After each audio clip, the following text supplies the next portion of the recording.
Today is Thursday, March 19th, 2026, City Council meeting. The agenda is as follows. The presentation and opening will be by Councilmember Nate Jackson, who will then lead us in the Pledge of Allegiance, and then we'll have call to the public, and I'll explain that. All right. Thank you, everyone, for coming. It's nice to see a full house here tonight. We always love it when we have a lot of folks show up. And I will start off with the prayer, and then we'll do the Pledge of Allegiance. Our dear Father in heaven, we're grateful to be here tonight as residents of our great city and city council members and staff. And we're grateful for those in our city who are active and participate in the process. We're grateful for our country. We pray that the leaders of our country and of all nations on earth will be reminded of the sacredness of human life, and that peace will prevail. And we bless our country this year as we celebrate 250 years, that we can all serve one another and participate and celebrate and give thanks. And we're grateful again to be here tonight and ask these things, say these things in the name of Jesus Christ. Amen. Amen. You will join me in the pledge. I pledge allegiance to the flag of the United States of America and to the republic for which it stands, one nation, under God, indivisible, with liberty and justice for all. Thank you. Thank you, Councilmember Jackson. Okay, first order of business is called Call to the Public. There are several people who have signed up to speak, so we'll call them up. They have 3 minutes. And please don't applaud or boo or anything like that. We want to be respectful for whatever people would like to share. So the first person is Andy Oblad.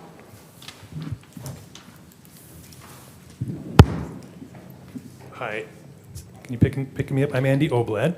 I'm starting my timer here. Do you have a gong, Mayor Tran? We have a timer here, You and your stand mic up will just die, so. Okay, perfect. I live in Farmington, so I'm a close neighbor. Again, it's Andy Oblad. I'm running for sheriff. That's why I wanted to come and introduce myself. I don't know that I'll need 3 minutes. I'll try to be brief because it sounds like there's some interested people that want to share things. I work for the Davis County Sheriff's Office. In 2019, Sheriff Sparks was elected. He's still the sheriff, and he appointed me to be a chief deputy over law enforcement. And I've been working in that role for the last 7 years. Sheriff Sparks, he told me, a very influential voter in Davis County told him he needs to retire, and that's his wife. So he's retiring this year, at the end of the year, and we talked a lot about it. He asked me to run for sheriff, and I agreed that I would, and he said he would endorse me if I do. And so with his endorsement, I'm trying to run for sheriff. My career, I started in 1996 in Salt Lake City, and I served there 21 years. Moved up through the ranks and retired as a lieutenant. And then I went and worked for about 2 seasons for the Utah Jazz. I was their team security, and I traveled around with them, protecting the players and the coaches. And it sounds like a glamorous job. It wasn't. It was a lot of travel. And after about 2 seasons, I applied with the sheriff. He had just been appointed, he'd just been elected, and he appointed me to be chief deputy. We've done some really good things in the sheriff's office for the past 7 years. We have great momentum moving forward. We have we've made a lot of positive changes from, the uniforms, the vehicles we're driving, the way we handle investigations, the training we're giving our deputies, and the relationships that we have with other agencies, fire agencies, police agencies, and with the citizens. And I just want to keep that going. That's really my motivation for running.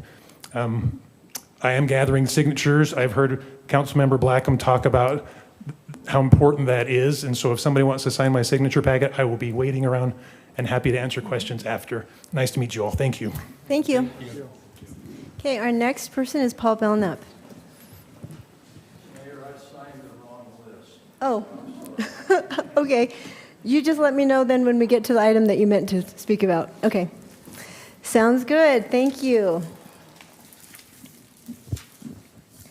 Okay, the next item is presentations of awards. We have a presentation of the Managing Fire Officer designation from the Utah Fire and Rescue Academy to firefighter paramedic Christopher Dawes. Chief Erickson will present this. Mayor, council members, staff, residents of Kaysville, thank you for your time this evening. It's an honor for me to present this to Chris. It takes a lot of work. You have to get extra college, extra certifications, and you have to have so much time experience. So it's one of those things they don't give away. Chris came to us from Layton, was paramedic for Layton Engineer for the past 6 years. We picked him up full-time last month, and then he got awarded this from UFRA. And I'd like to read a little bit. Chris has earned Managing Fire Officer designation, Utah Fire Officer Program, having met the criteria developed by the International Association of Fire Chiefs. After completing challenging requirements of this supervising fire officer, the first level of the career path, he put additional time to become an effort of managing the fire officer. Achieving this distinction as a fire officer, he improves on his leadership, professionalism, and I'd really like to just honor Chris and thank him for always striving to be better. He goes to more classes than any kid I've ever seen, to be honest with you. Chris, if you can come on up here, please.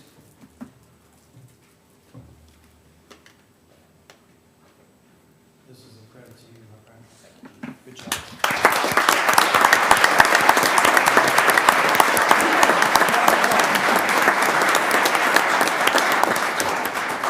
Hey, you didn't want to say that.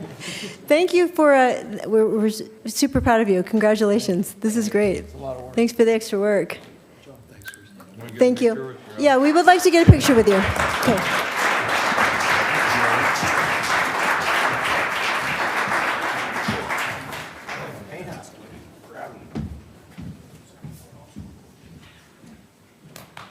Oh, we didn't want a picture of you guys.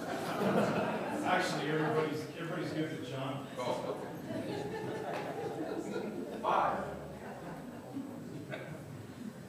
Don't get off flag. I'm going in the back. Can you go on this side?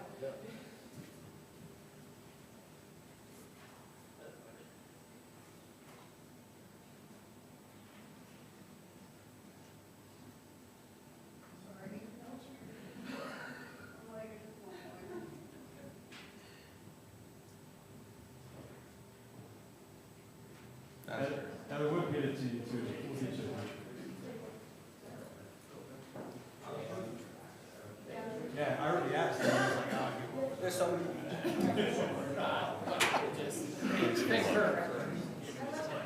Yeah, exactly. Heather, thank you. Thanks, brother.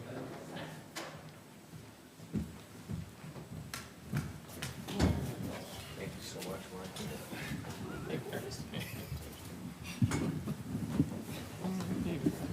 All right. Flag, you good?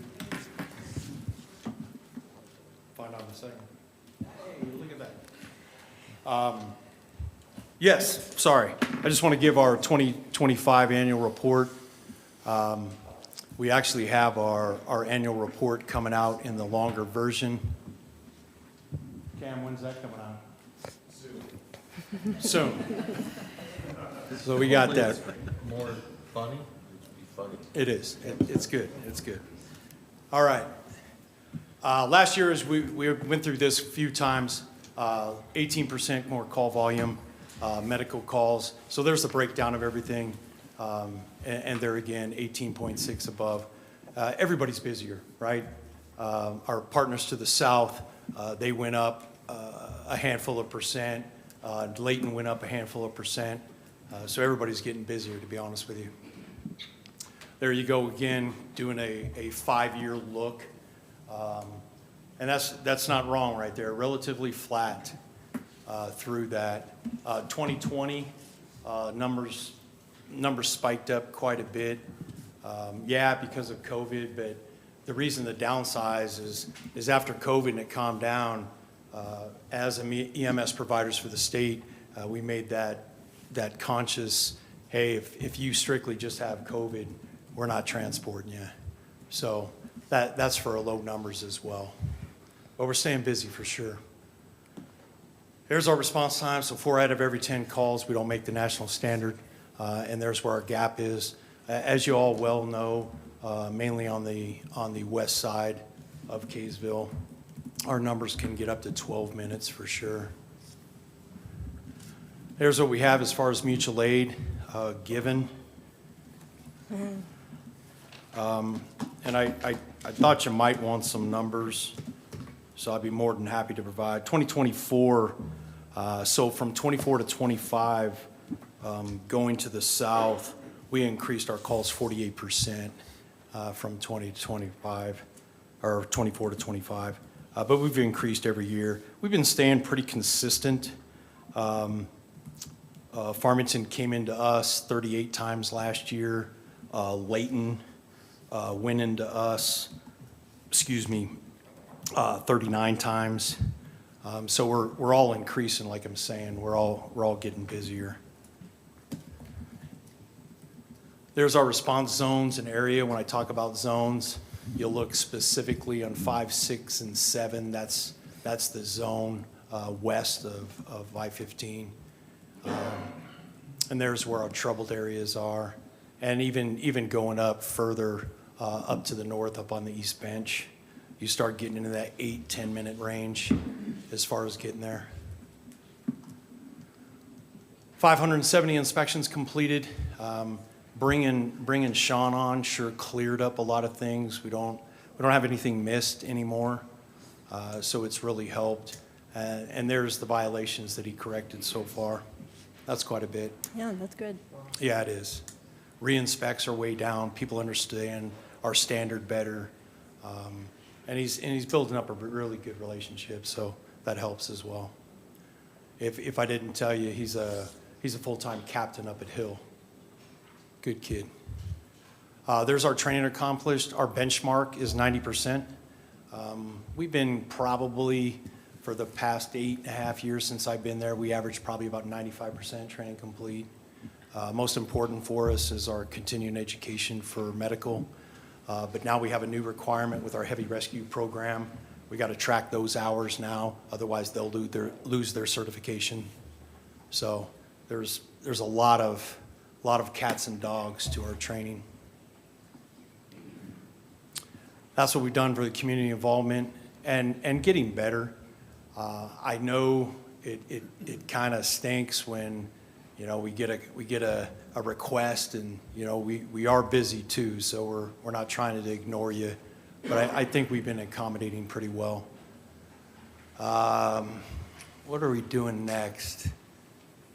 I think at Da Vinci, I don't know if you're familiar with this. They do an egg drop. So they'll use our ladder truck and they'll drop it from there. It's a pretty cool event. CPR classes are probably the best thing. We've had some hiccups, so sorry if there's anybody in the crowd that we had to cancel on, but we've been running class once a month. Parks and Rec really helped us out to get that a little streamlined. So we still have some hiccups, but it's been going pretty good. Kelton's not here, otherwise I would have him comment. Here's what we did on the Knowles fire and the Monroe fire. When we went, we talked about wildland deployments. We can only go out 2 weeks at a shot, but it's really cost effective for us. The only reason you see the 3 days there instead of the 14 on the Knowles fire is there was a lot of confusion on interlocal agreements with our medical director, whether our paramedics could work under somebody else, and so we just came home, and we still made money. Yeah, you did. Good job. There's our staffing and leadership as we have it. And part-time really helps out as well. When you got 13 extra paramedics, it really helps out. We have a lot of part-time medics that work for us, so it's been good. There's what we have and the cost of things that we have, and it's really the cost of doing business, right? Equipment, again, is what makes it expensive, for sure. There's our budget and what we put into our budget in a nutshell. Obviously, you see the other line items, but that's really the bulk of our stuff. That's really a roll-up there as far as increased calls, training requirements, inspections completed, deployments, and serving our residents. Kind of down and dirty. Any questions? Yes, absolutely. Councilmember Adams. This is just a thought, Mayor, and tell me if entertaining it is something that you don't want to see, but I'd like to entertain a possibility of moving the work item up to now, just simply since the chief is here and we have such a captive audience. But if you think that that's inappropriate, I'm happy to withhold that request. Any council members, any opposition to that, or are you okay with that? You agree with that? You okay with that? Okay, all right. So I'll make a Sheriff- motion that we move the work item 7, discussion of placing the general obligation bond for the fire station on the ballot, to right now and discuss that while we have the chief and while we have the information and while we have such a captive audience. Okay, can we get a second? I'll second. Okay, Councilmember Jackson. Just the vote. Aye. Aye. Aye. Okay, so we'll move that up. But before we do that, for those of you standing in the back, there are some seats in the front, and we can also pull out some more chairs if you would like them. Come on up and don't be shy. Oh, and there we go. We've got seats for you. Okay. All right, thank you. Well, okay, so I guess we will have a work item discussion. This is about placing a second fire station on the ballot. We've had conversations about this for the last couple of years, actually, but this is where we're having more conversations as to whether or not we want to do that as a city. So I'll turn the mic over to Jason. Thank to you, kind of Mayor. kick this off. So we have a few updates. Our plan for this work item was just to continue to feed council updates and information about the process and what we're doing, and then provide an opportunity for continued discussion and questions as well. So a few updates. Right now, we did put out a request for qualifications to get design services for just kind of high-level schematic designs and a little bit more refinement on the cost. We got a bunch of downloads on that. I think Cole said we had 10 architecture firms submit qualification statements. And so we're going through the process now, our chief and Cole and staff are, to look at those firms. Plan is to interview a few of those top firms, and then hopefully within the next couple of weeks have one selected. Can I add on Please. to that real quick? Yep. So we got 10 of them yesterday. I scored 4 of them today with a score sheet provided by Cole. We're doing it all separately, and then we're meeting at 10:30, 11 o'clock on the 30th Oh, good. to narrow it down, and then we'll interview the top 4 or whatever we select. Yeah, thanks, Chief. We'll hopefully have a firm selected by early April is the That's the plan. plan, for sure. And hopefully by June sometime, we'll have our schematic design and something we can share with the public what this is going to look like. Another, more refined look at the cost as well once we know square footage and things like that. That's not going to change a lot, but Okay. also we continue to work on the educational plans to just put out to the public what this is about and the needs. So wanted to take the opportunity to see if council had any concerns with us moving forward in the next couple of weeks with just putting out things like we're trying to gather frequently asked questions from the public. What is it that you're wondering about with why do we need a station, a second station? What some of the information that Chief just shared about our call volume and what calls on the west side look like, and what the NF National Fire Protection standards are for call response times, things like that. So looking at doing some videos as well to put out on social media that kind of explain what this is about. But any concern, questions from council about us continuing to move forward with that, or trying to loop in the mayor as well as we kind of go through this process. But again, this is just education only. We're not out there advocating. We're just providing information. This is why, we're as staff recommending a second station on the west side, so. Okay. Thank you. And for anyone who doesn't really know, so the work item for our council is where we have discussions about things and then we decide whether or not to move them forward as action items. So right now, the discussion about whether or not to put a west side fire station is on the ballot is happening. We're doing all of the due diligence necessary to make a really good decision about that. And then we are going to provide education and communication. We'll have open houses. We'll put a lot of work into it to make sure that people are educated about the costs associated and the implications of doing that. And then it will be potentially, if we agree on that, it will be on the ballot in November, and our community can vote and decide whether or not we want to take out a bond to do that. So, council, questions? Yeah, point of order, Chief. The money that we're using for this, and Jason, is money that we had in reserve and that is use it or lose it, You correct? approve that money. No, I'm right. just kidding. It's, no, it's from our impact fees. Yeah. So yes. From the impact fee. And yeah, we have $38,000 in fire impact fee money that is use it or lose it this year. So if we don't spend it on something fire related, By July 1st. we don't. So 30. obviously this is an appropriate use. It's already in the budget to spend, that kind of money. Right. And that's where this is coming from, some of this cost for design services. Okay, thanks. And so the reason it's a work item is just so that we can have a discussion, in a public discussion about it. Are we okay moving forward as Jason's outlined? Council members? I'd just like to make a motion that we keep it as a work item. I think they're still just barely starting to skip the edges of what we need to know and everything we need to get out there. And so I would recommend that we keep it as a work item. Okay, absolutely good. Do we Anyone need a else? second? Well, I just would say, while we have all these folks here, the most important thing that we're looking at right now is that the cost of building a second fire station, as you saw Chief in his presentation, only 4 out of the 10 locations are actually getting services that meet the requirement and getting to those locations in the right time. And the majority of those services aren't being hit on the west side. However, the cost that is incurred with this is not only the building, which is estimated to be around $16 million to build, and we own the land, so we wouldn't have to purchase the land, but the cost of the building is around $16 million, and then we have to staff it.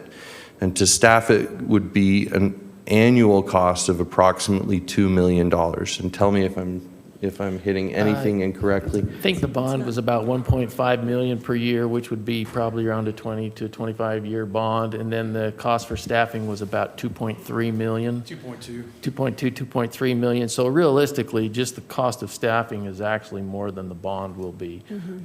But so if it gets voted on, it will be an annual cost to the citizens of Kaysville of about 4.4 Over 4 million? 4 million, around 4 million. And keep in mind that full 2.2 million, I did the high end on everybody's position and wage, so that would max out for 8 years. Right.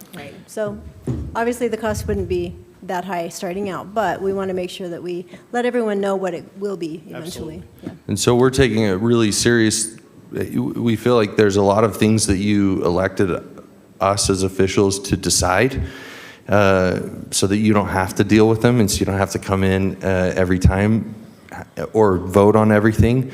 But as a council, we're right now discussing over a period of multiple weeks whether or not we should put something as expensive as this on the ballot and actually give you as the citizens the chance to be able to vote for that. And just before we close out this work item, I would just say that that's something that I believe is appropriate because it's such a high dollar amount. I'd like to have the support of the people of Kaysville before we have to raise taxes quite a bit to be able to pay for such a thing. So Okay, thank you. Mayor, if I may Yes. too, speaking to the cost there, that's something that's been asked about by Councilmember Blackham and others is, let's make sure we are really clear and transparent about what the costs will be, when those costs will hit taxpayers.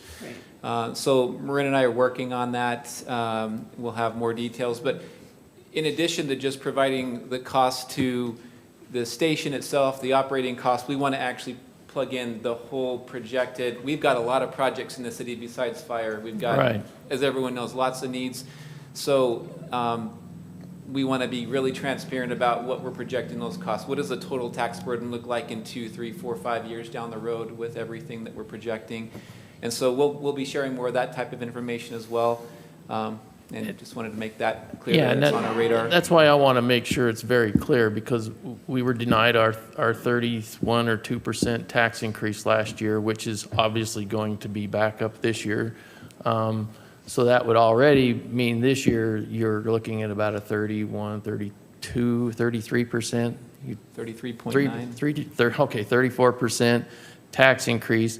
And the one thing that we need people to understand that we want to make sure we're very clear about is about the only way to pay for a fire station is through impact fees and property taxes. It's not really a sales tax thing. It's something that, and right now the city, if you look at our budget and you see what it is, we collect pretty close to about $5.9 million a year in property taxes. So it pretty much all has to come out of that. So you're looking at an increase of that 5.9 to another 4 million a year. So that's why we want to be so transparent and clear and let you make that kind of decision. Hey, just for clarification, Councilmember Blackham said our tax increase was denied. It's because there's a new state law that states when we do a truth in taxation, we cannot conduct any other business that same night. In this last year, we conducted a little bit of business, and to our surprise, they said no, that's denied because of that. And so just want to make that clear. And also, by putting it on the ballot and going forward with the general obligation fund, we will save $500,000 as a city over the time of that, paying off that bond.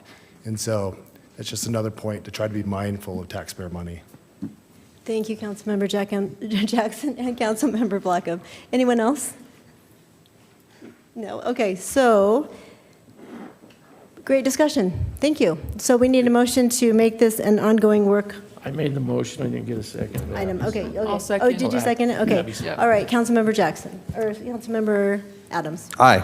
Aye. Aye. Aye. Aye. Okay, thank you, Chief. Motion carries. We'll keep working on this. Thanks. All right, everybody. Conflicts of interest. Does anyone have anything to declare before we get into business? Nope? Okay, good. So our first item is a consent item, a resolution approving the amended and restated power pooling agreement with Utah Associated Municipal Power Systems. Would someone like to make a motion on this item? I'll make a motion that we approve consent item 5A. Second. Okay, we have a motion and a second. Councilmember Blackham. Aye. Aye. Aye. Aye. Aye. Okay, thank you. That carries. So now we are on action item 6A, rezone request for property located at 1 West, 100 South, from PB to CC, so professional business to central commercial, for Justin Metcalf. This item was tabled last council meeting. Who's here for this item? Raise your hand. Okay, all right. Just wanted to know. Okay, all right. So first of all, we'll have let's see. I do have one person signed up to speak to this. So before we get into it, yes, go ahead, Melinda. Give us a... Well, Mayor and Council, I find myself in an unfortunate position, but we owe the public an apology. When we did the noticing for the public hearing on this item for Planning Commission, there were about 20 properties that should have received a notice and did not. We're not entirely sure what occurred, but based on that, our preference would be to repeat the process, have the council motion to have this go back to the Planning Commission. We would send out the public notices to all those who should have received one, and the public hearing then may receive different comments, and the Planning Commission may have a different outcome. So we are recommending that we just kind of go back, correct that, repeat the process, and bring that back to the council after that process is completed. So again, apologies to the public and to the council for our discrepancy in the error, and just, the work we do is very detail oriented, and sometimes even some of those smallest details have really significant impacts, and our preference again would be to mitigate those impacts with the public and correct the process. I have spoken to Mr. Metcalf, the applicant, and he agrees that would be a great approach.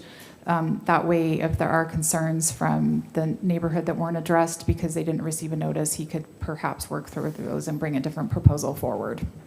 Okay, thank you.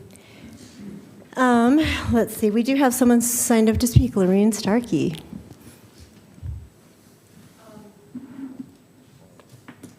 Maureen Starkey, and I'm appreciative of some work that was done, and the reason why I would like to take the time is because I think that I didn't know some of this information, and it was extremely, I just became very appreciative of the work that was done 30 years ago to help maintain the character of our city, namely to have businesses that are not open 24/7 at certain places that are resident-friendly. And I didn't know that that happened, and I didn't know that, I see the reason for it, and I really appreciate neighbors that have gone to that effort. The thing that I wanted to say is that I stood in this room 3 years ago in a very large meeting where there was standing room only with a group that was very upset because there was a commercial, a gas station that was going to be put in next to a school, and they were very upset, but it could not be changed. Your cause is just, but I can do nothing for you because the law was changed. The law was there already, that it was zoned and it could not be changed, and it had to be respected. And so the question that I had this morning, and I was really grateful to meet one of the neighbors to explain to me what had happened to create the professional business zone, is that we can, as a body with the leaders and the citizens, make a choice to respect what was done before. And apparently there was some research done that monument signs are more effective. They're eye level, and that they can be seen better, and that it's possible that we could meet the owner's desires by encouraging him to meet and comply with what's already there. I know some neighbors that currently next to me sit right next to the Davis Technical College with the blinking light all night that have children that do not sleep. So it's very appropriate and appreciated when businesses can be neighborhood friendly, and we appreciate that you're aware of that and will be respectful of that too. Thank you. Thank you so much for your comments. Appreciate it. Okay, so council, we have an opportunity to make a decision here, have a discussion. We have received a lot of feedback. So apparently some homes were missed, and we are very apologetic about that. But even so, we've been able to receive a lot of emails, a lot of calls about this, learn more about the history of this property, that the neighborhood did go to great lengths to make sure that this property in this area was protected and preserved for certain purposes. And so we could, I guess I'll just open it up to the council. Do we want to have a discussion? Do we want to? I was just going to make a suggestion. Oh, go ahead. No, go ahead. Yes. Well, I was going to say, like, possibly because of all the letters, we could give our input, which I think that quite possibly our input would change the way he would approach his next request to the Planning Commission. I think that if he came to the Planning Commission with a request for a rezone again, having known that I would deny it, might change the approach. And I think Councilmember Jackson's looked up some options and discussed with Melinda some options where he could still do his sign, but keep it in the appropriate zone. And so maybe, possibly, Mayor, having a discussion about our thoughts on it, and then sending it back would give him some direction. But maybe that's, if you feel like that's appropriate. I appreciate your input. My understanding in talking to staff is that in this particular zone, we don't have the ability legally to allow a conditional use. for certain things. It's just it's a very well-planned ordinance or a zone, and it was very intentional to not really allow for any changes to what's already approved in that zone. And so we could go back through the process, but I guess I just kind of would like to get a feel from council first if that is worthwhile. I don't want to waste anyone's time, and for sure we don't want to waste Mr. Metcalf's time by saying, okay, let's go back through Planning Commission, and he still says, well, I still would like my sign to be, is he here, by the way?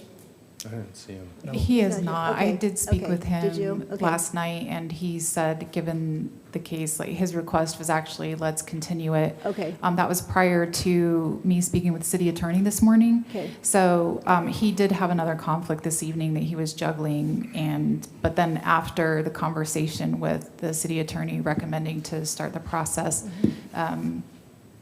that's the recommendation, but he is not here this evening. Okay, thank you. All right. So basically, I guess my point was, if he comes back and really still wants this, I would just like to kind of find out where you are, council, Well, in terms of. I'll give a little bit history, and I had to be reminded of that. Usually I can remember things, but I didn't remember this one as well. But as I was reminded, I did remember. Back in the day, and gosh, I hope it wasn't 30 years ago, by the way. I think it was. The city right here along Main Street was actually zoned central commercial. And that zone went all the way to First West. And it was at a time when the houses were becoming less attractive for families to live on Main Street, and so they were getting converted to commercial. And they were conditional uses basically from the central commercial and doing that. But the citizens formed a group and did an excellent job of getting everybody together and coming up with something that would be appropriate, that could be conducive with residential. And the city worked with them very carefully and came up with the professional business zone, which had setbacks from residential, which in the central commercial zone you do not. And it had very specific permitted uses. There are 2 permitted uses in the professional business zone and no conditional uses. In the central commercial, there are numerous conditional uses. And anymore, it's to the point you can't really deny a conditional use if they meet some of the requirements. And so it's really hard. So being reminded of how hard they worked and what they did with the city, and they came up with an appropriate zone that helped work with everybody and work together. I'm the same place where Councilman Adams is. I would deny this rezone for that fact. So that being said, trying to give the history and understanding that the city worked very diligently with a very active group at the time. I will tell you, they really worked with the city, worked with the planning commissions, came up with this professional business zone. I don't believe there was even one in the zoning ordinance before that, and they came up with it and worked with the planning commission, and then it was approved by the city council.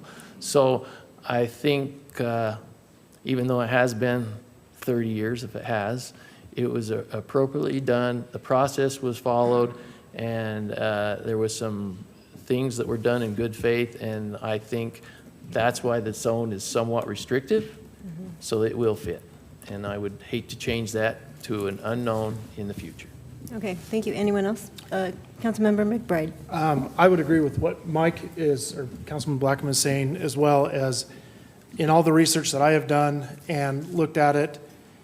At some point in time, we got to put a line in the sand as far as how far we can mix the professional business into the central commercial, and I feel the exact same way. Even if we did start the process over, I think the outcome's still going to be the same, and I would agree with the 2 of them that it would be denied as well. Okay, Councilmember Hunt. Thank you. I spoke with a friend who did their master's thesis on signs in cities, so I got a lot of good information. Obviously, I echo a lot of what's been said already, wanting to respect tradition. And I also just want to point out that a lot of cities are going to monument signs only. That's the smaller signs. So this is not an unusual thing for cities to want to keep these signs down. I also personally think that trying to achieve a different sign height via a zone change is kind of a clumsy way to do that. There's probably a better way.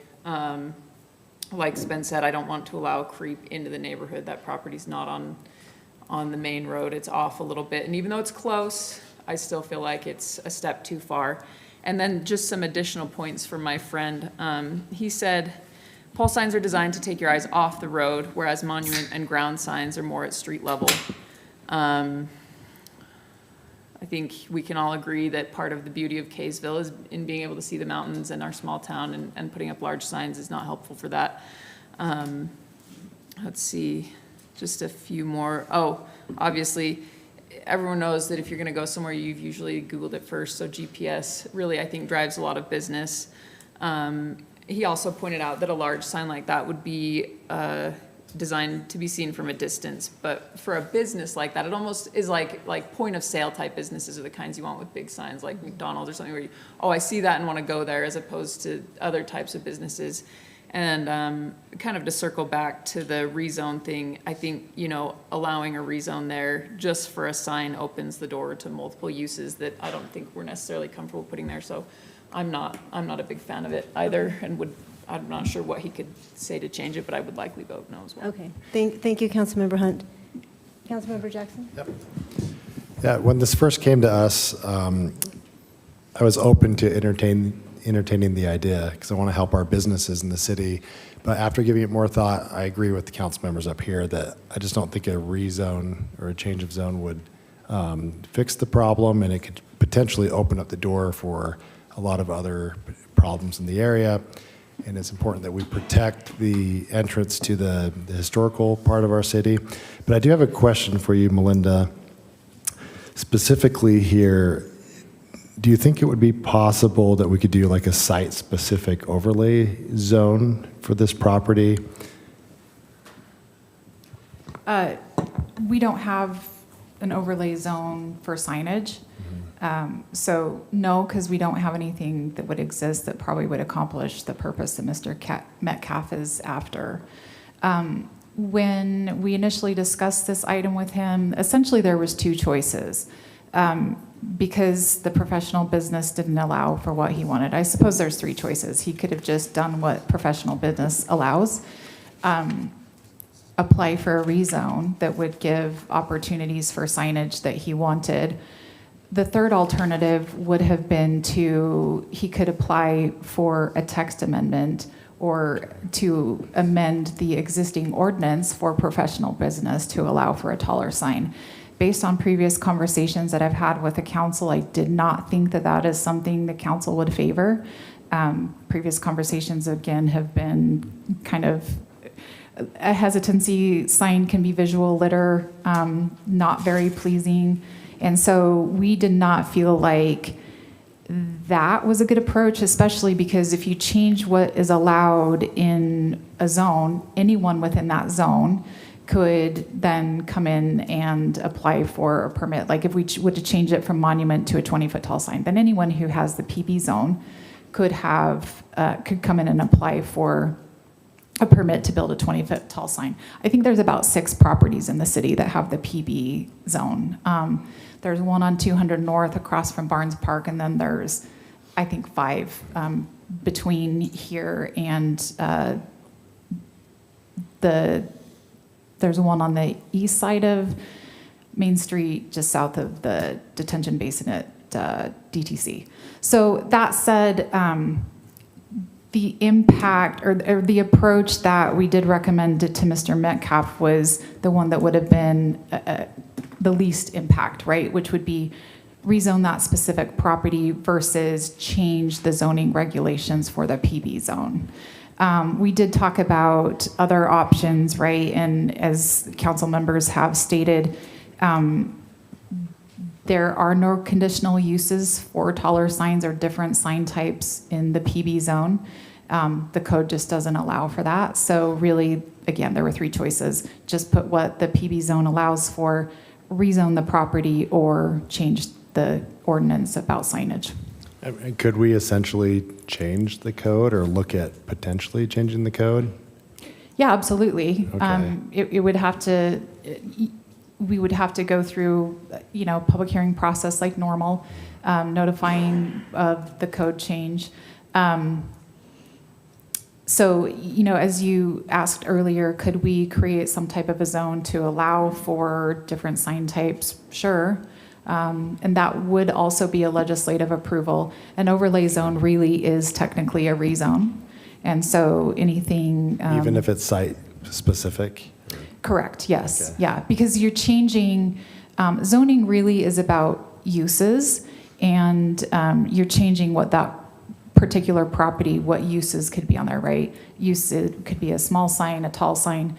So anything that would change the use would be a legislative action, would have to go through a rezone process.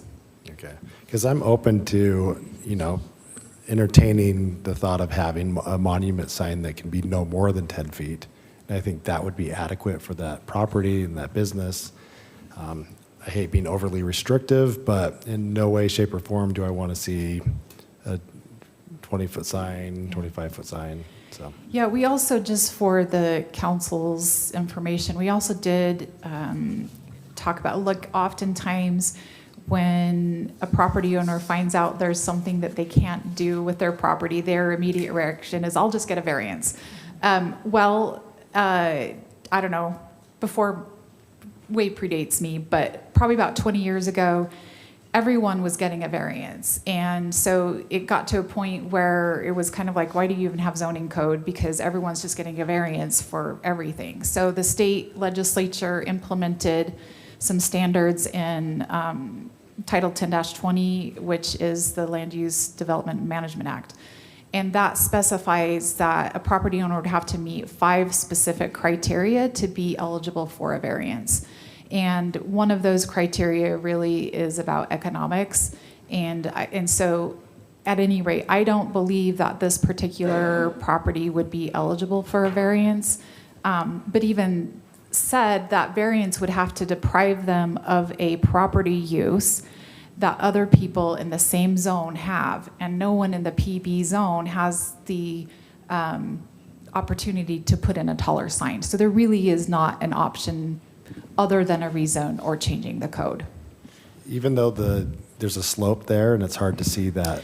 Yeah, so that is one of the criteria to be eligible for a variance, is that you do have to have something peculiar with the property, right? It could be the shape, it could be a drop off, and so maybe you can't meet regular setbacks and you need a variance from a setback.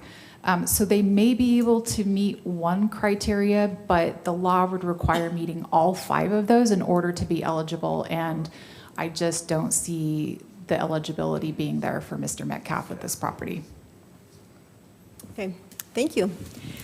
All right, council, so we have a choice, we have a decision to make. Would someone like to make a motion? I will. Okay. And I make this motion primarily because even though I think all of us have a decision at the same time, 20 people weren't notified. And hypothetically, all 20 of those people could have been for this, you know what I mean? And so I don't feel like it's appropriate that we move forward, because it's in contrast, isn't it, Nick, attorney speak here, to not follow protocol. And so I think like the appropriate action would be to say like that we need to kick it back and that the appropriate action needs to be followed. I do think it's great that he was able to actually hear from us, but that would be my motion, that we kick it back for the sake that it was not codified or done properly noticed. I'll second. Okay, all right, we have a motion and a second. Any comments? The only comment I got is maybe after he hears this meeting, talks to Melinda, he may decide just to withdraw it, because it would require him to go back through the planning commission and everything else. So, yeah, I don't know problem with doing that. Okay, all right, Councilmember McBride, your vote? Nay. Aye. Aye. Aye. Aye. Okay, motion carries. Thank you for that great discussion. All right, the next item is 6B, request to rezone 14.7 acres at approximately 1820 South Sunset Drive from RA to A1 to R110 and R16 for Symphony Homes. I guess before we start this conversation, you're all here for this, right? Okay, all right. Okay. Well, okay, so just, Yeah. All right, we don't want to clip anyone's wings. This is exciting to have a conversation about this. I will say that there are still some things that we still have not worked completely out. We don't have resolution on some of the issues, so I'm just going to start the conversation by saying that. I don't know that personally, if I were a voting person, I would be able to vote either way without the rest of the road issues worked out. I would like to have some clarity there before I would be able to make a decision or cast my vote. Now, I'm not a voting member, so keep that in mind. So, okay, we will turn the mic over to Melinda. Oh, and then we have a couple people signed up to speak, and so, Melinda, go ahead. Well, thanks again, Mayor. I first started having conversations with Symphony Homes about this project when I started with the city just over 4 years ago. So I do want to say that regardless of the outcome, this has been an event 4 years in the making, really, and I think actually far longer than that, because the history of Symphony's ownership predates my time here with the city. So that said, we're here to talk about the rezone application from Symphony Homes. The address is approximately 1820 South Sunset Drive. They are requesting a rezone of 14.7 acres. And I'm sorry, this slide did not get updated, but the request after a recommendation from the Planning Commission was for R16 and R110 and no PRUD overlay. So what I'm going to do is just kind of, anytime we have a legislative action or rezone item like this, we comb through the general plan and specifically look at goals and objectives and our guiding principles to see, does this application receive support from the general plan? And so I'm going to go through that. But also just kind of start off, here's, for context, the location of the property is down there in the southwest quadrant of the city. We also want to look at what existing zoning is in the area. You can see here that there's quite a bit of agricultural zoning, which is that dark green. I believe A1 or the residential agricultural is that lighter green. We have some A1, which is a lighter agricultural use, some R120 and R1LD. Again, one of the first things we look at when we receive these items is what is our future land use map? And this is kind of our first barometer test of does this general plan support this? So the area out west in this proposed project area is slated to be single-family residential. That legend on the left-hand side of the slide shows that yellow is single-family. I do want to just state that the single-family zoning regulations that we have start at 6,000 square foot lots and go on up to those half-acre lots. And so the general plan does not have any type of a distinction between lot sizes or then effectively density. It just denotes the single-family use in one category. So from that standpoint, the future land use map does support the proposed rezone. Now, after it went through Planning Commission, the initial application was for R16. The Planning Commission then recommended that be broken up into a couple different distinct areas. So again, we have the R110 that's shown in the yellow and the R16 area that's shown in the brown. I want to just talk a little bit briefly about the proposed project, which over the course of the nearly 15 acres is 45 single-family lots. The lot sizes vary between 6,300 square feet and just over 20,000 square feet. The average lot size is 11,000 square feet. Again, this would be all public roads. There were private roads previously proposed, but the Planning Commission's recommendation was for all public roads. And then there is, down there at the bottom of the project, some open space proposed. Just to kind of help get a visual of those lot sizes and what particular zoning they would fall into, I have broken that down. So one of the lots would be equivalent to R120, R114 is 8 lots, and so on. And then getting into a little bit more with the general plan. The general plan has 5 guiding principles, which in theory kind of feed through all of the chapters and those goals and objectives of the chapters. So one of the guiding principles that I received from the public was that they would like to see more diverse housing options provided. Specifically over on the west side of Kaysville, most of those lots are large lots, half acre. So there is, I would say, a lack of larger lot sizes in this area of the city. So that was something that was important to the community. The Chapter 1 had several goals that supported the application. And this was in the initial staff report that was presented to the Planning Commission in January. But Goal 1 was to preserve and protect Kaysville's small town atmosphere by limiting change in functioning neighborhoods and districts. Now, that may be a little bit kind of counterintuitive, speaking out both sides, but the objective beneath that was to preserve the single-family neighborhoods by restricting development to models that fit the existing character. And where everything over there is single family, that does fit within that goal. And then another one was to preserve that established neighborhood and to continue established single family residential use, which again, this is a single family project. And then again, leading back into that guiding principle was to just provide a full range of housing options. So Chapter 2 is our transportation and connectivity chapter, and there was a lot of focus on creating a more connected community, a more connected network. So some of the, again, public feedback was that we do want to have connections through our neighborhoods. I think that does develop opportunity for neighbors to connect with each other, that when you have to drive all the way around and, those opportunities are more limited. So there were goals in Chapter 2 that also supported this. Chapter 3 is our housing and neighborhoods chapter.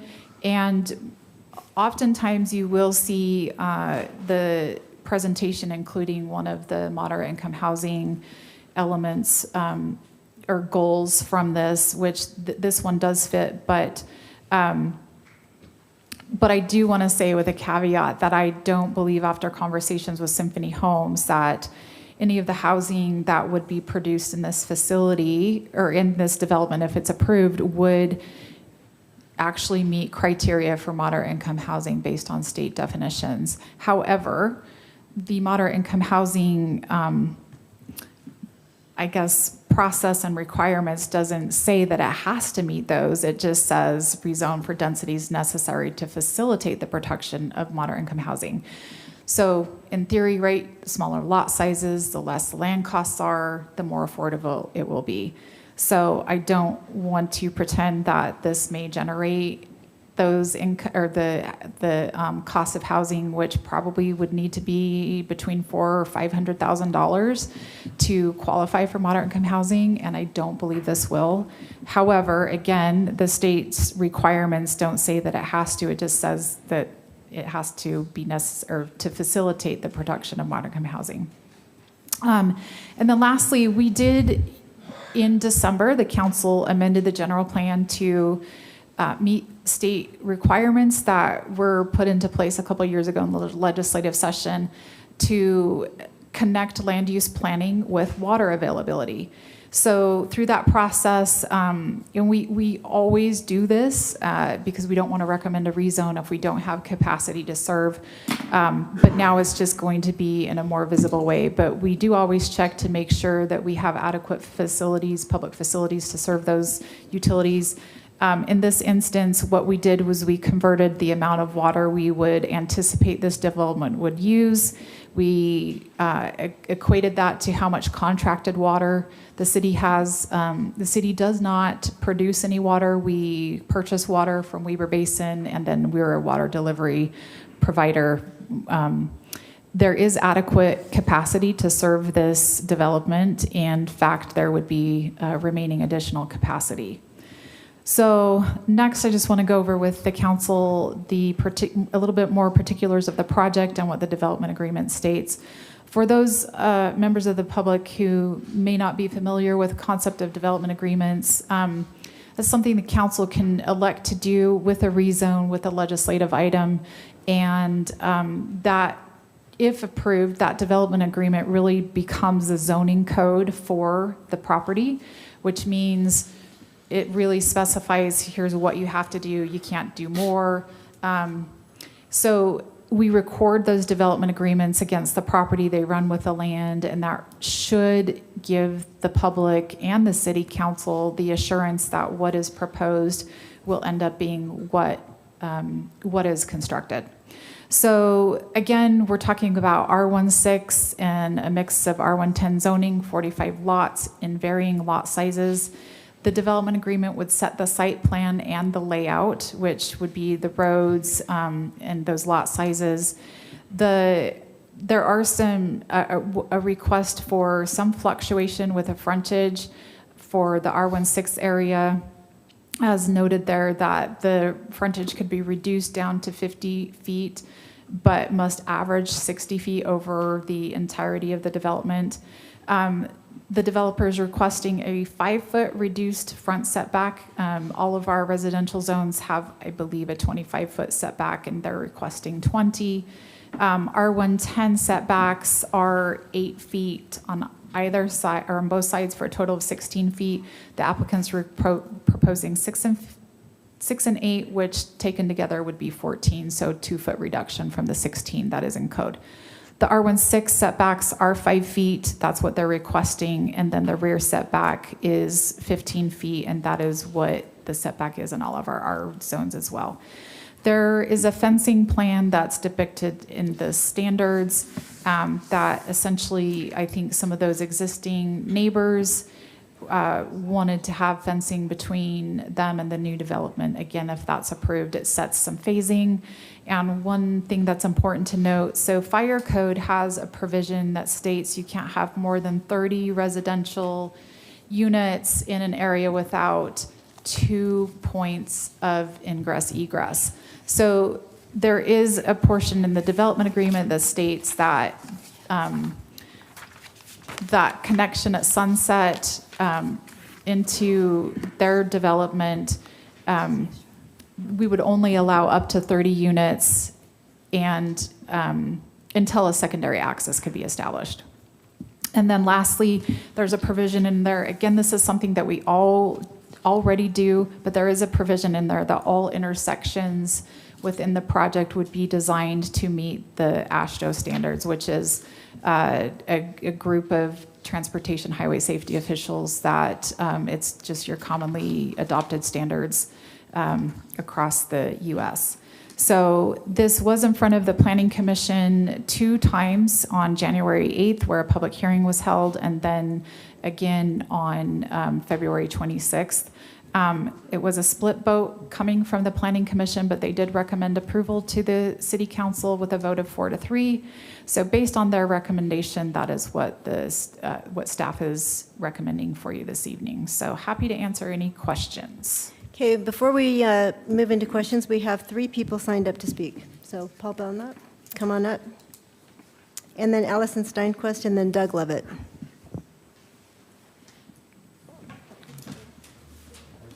Thank you, Mayor and members of the council. If I could please start by commenting in a respectful way to Melinda and the work that her people do. There's a couple of things that stood out to me. When she said a zone change changes usage, and I want to come back to that because I think that's one of the concerns that I have. And I also have a concern that this does not meet the general plan. And certainly this is not affordable housing. Matt from Symphony was asked in the Planning Commission meeting what would be the starting price for one of these homes in the 6,000 square foot lots, and he indicated $1 million. So finally, when my colleague Melinda indicated that the development agreement is recorded and basically becomes the zoning code. I have concerns with some of the provisions of this development agreement. So with that, I have submitted a letter, and I would like to just briefly touch on some things in that, but also start from the aspect that I think that this development is what I would call a legacy development for West Kaysville, because it is going to change West Kaysville in a dramatic different way, or it is going to remain what was done pursuant to 4 different general plans starting in 2005.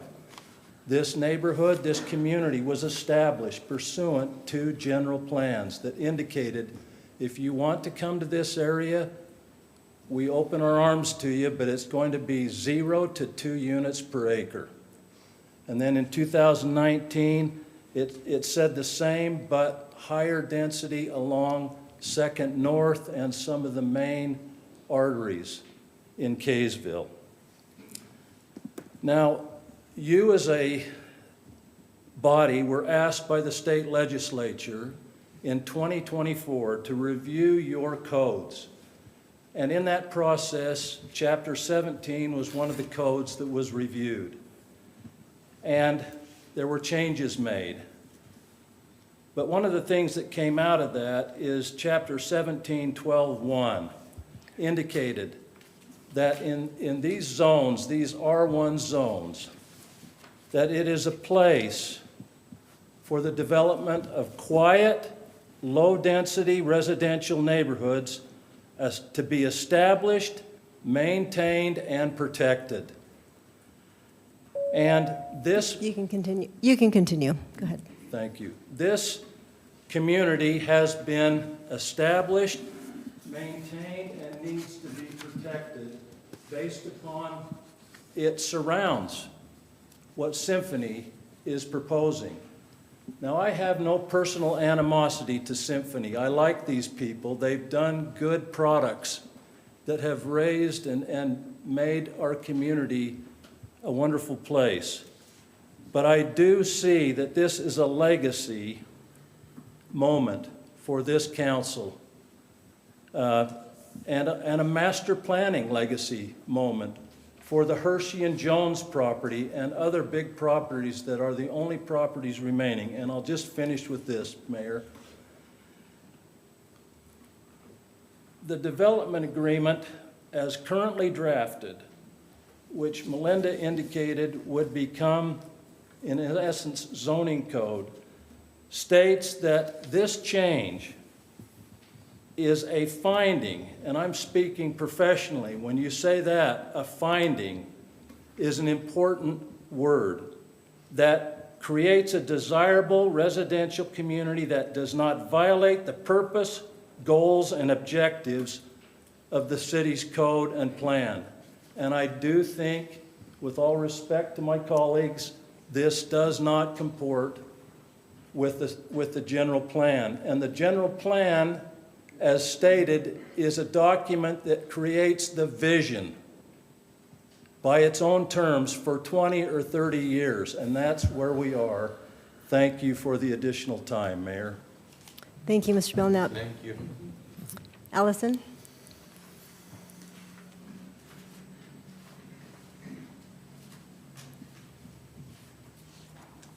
Could I have the plat map put up, please? And how does this work? There's a button on the bottom, I think. Oh, there you go. You got it. Did I get Sorry. It was on for just a I minute. see. Whatever Okay. you did, it was It'll on. show up Okay. red. Okay. All right. The development plat, yeah, thank you. Okay, so my name is Allison Stenquist, and I live, right, my home is right here. And my husband and I and his family owned about 9.5 acres of this development. So, sorry, I'm not very good with this pointer. So all the way along Sunset here to about down here and back, okay? And I just wanted to go over a little bit of our experience in the sale of our property to Symphony Homes. It involved two farms, my husband's and mine. Ma'am, do you mind Is there- getting the microphone just a little closer? Sure. Is that You better? might have to holler. It doesn't pick up. Okay, I'll That's better. holler, That is better. okay? Is that better? That's better. Okay. I can hear you fine. I think that Okay. I'm watching these people go like. I need some drama training. That's, you know. Okay. Anyway, so it involved the sale of two properties, my husband's and my property, and then his parents' property, and they were adjoining farms. Before we sold the property, we met with Symphony Homes, and one of the owners and other Symphony Homes employees. And we met with them because we wanted to make sure that our neighbors and friends' properties were protected with the sale of the property. And that our concern was the development be respectful of the properties of our neighbors and friends. In that meeting, we were told that the lots on the east side of the development would be half-acre lots, and that as the property extended west, they could potentially vary with, a third to a quarter acre size of lots to 550 West, which is that road there, which is currently a dirt road. And so based in part on that information that we were provided, we chose to sell our property. And I think it's important to note here on this plat, sorry, I'm not very good with these. Our half-acre lot has a boundary here because the initial lots that were going to be half-acre lots, and they would have met up with this boundary. And the Lisbys over here, there's a thin slice of property that they purchased with a final boundary, I believe, around this area. And again, that line is drawn this way of where there were supposed to be about 4 lots on Sunset there. So that's just documentation as to what Symphony originally told us. And Symphony honestly was as good as their word for many months. And the initial zoning request that they made was for half-acre lots, which the neighboring community supported. But that zoning request was abruptly withdrawn by Symphony before it went before the Planning Commission. And then a later rezone request was brought by Symphony to the Planning Commission in August or September of 2025 with nearly 300 lots, which of course took in all of this property, and then on the west side of 550 West. I've attended many contentious zoning meetings over the years, and one of the consistent principles that's always been honored is that zoning changes are respectful of the homes and the lots in that area, and they will often match those zoning the zoning changes will match the sizes of the lots in the area to respect those existing neighborhoods. And as has been previously mentioned, Objective 1.1 on page 27 of the general plan of 2022, that single-family neighborhoods, the development is restricted to models that fit the existing character of the neighborhood. The existing character of this neighborhood west of Sunset is agricultural, not residential. And I realize that is changing. But I would like it to be recognized that unique opportunities exist in the Horizon development, since there is a combination of residential, agricultural, and equestrian activities surrounding or really embedded in this neighborhood. And it would be appropriate for Symphony Homes to play a part in preserving the equestrian businesses with open space, such as Bridle Up Hope, and take an interest in preserving the agricultural character of the neighborhood through open space. This is something that is rarely done in development at this time, and we are losing those spaces. But those agricultural equestrian spaces, they add to the beauty, health, and well-being of a neighborhood and are unique to this area of West Kaysville. And they also add to the well-being of families and individuals. And I think they're worth preserving and respecting. Thank you. Doug Levitt.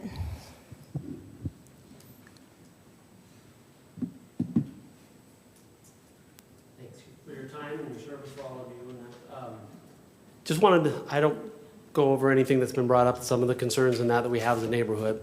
I did want to highlight a lot of the things that yourselves, when you moved in this community, as well as myself, I've lived here for much of my adult life. When we moved to an area, the city codes, the plans, the regulations, the zoning, that's what we have to rely on as to what the community is that I'm going to adopt for the rest of my life. I joke that I'm going to get buried in the backyard. I have this little mound, right? I'm going to live in Kaysville until I die. And so the wording and the plans are really important, because once we get here and we've purchased that land, we give up a fair amount of our freedoms and liberties when we elect you all. And again, appreciate your service. And in return for that trust, and that we really expect and hope that you will abide by those things, those vision. I've raised 6 children here. I got the last one left. And when proposals like this come up, I very much am in favor of property rights. And people have a right to develop their homes and their lands and those things. But that has to be balanced against the plans of all of the people in the neighborhood like has been described. And so I really liked what Paul said about that section 17 in the city codes. When we elect you, and when we did elect you, and I voted for, I think, just about every one of you at one point or another, it is with that hope that you will maintain and protect the intention, the desires of the population, as well as balance that against the rights to develop the land. I think that this particular proposal dramatically changes the dynamic of this area. It changes the impact of the decisions we made when we moved here.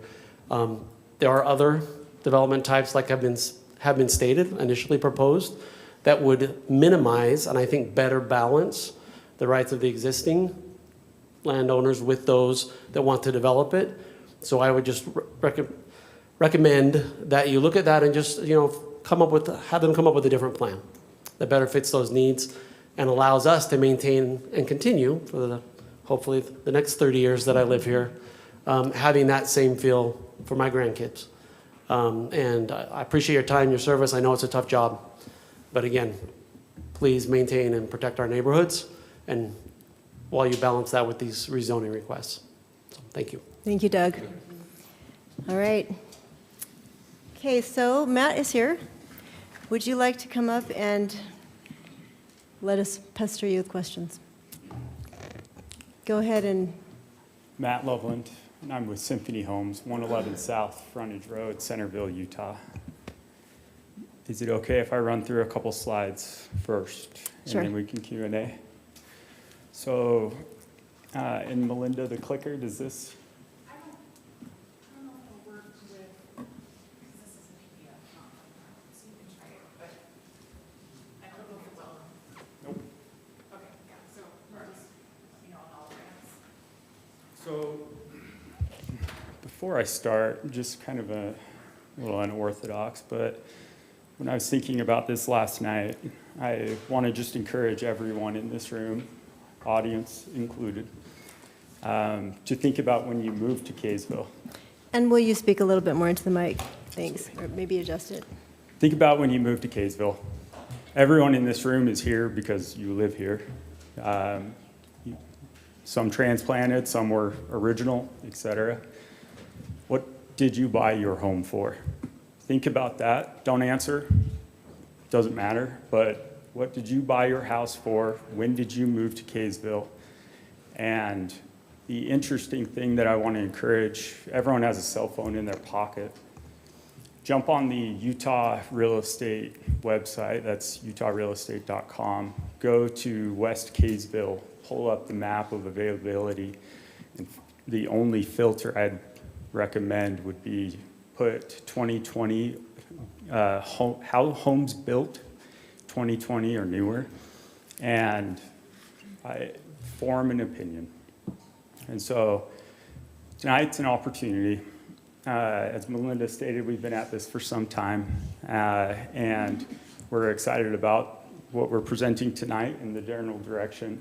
Do you mind jumping? So go to the next page. Oh, beautiful.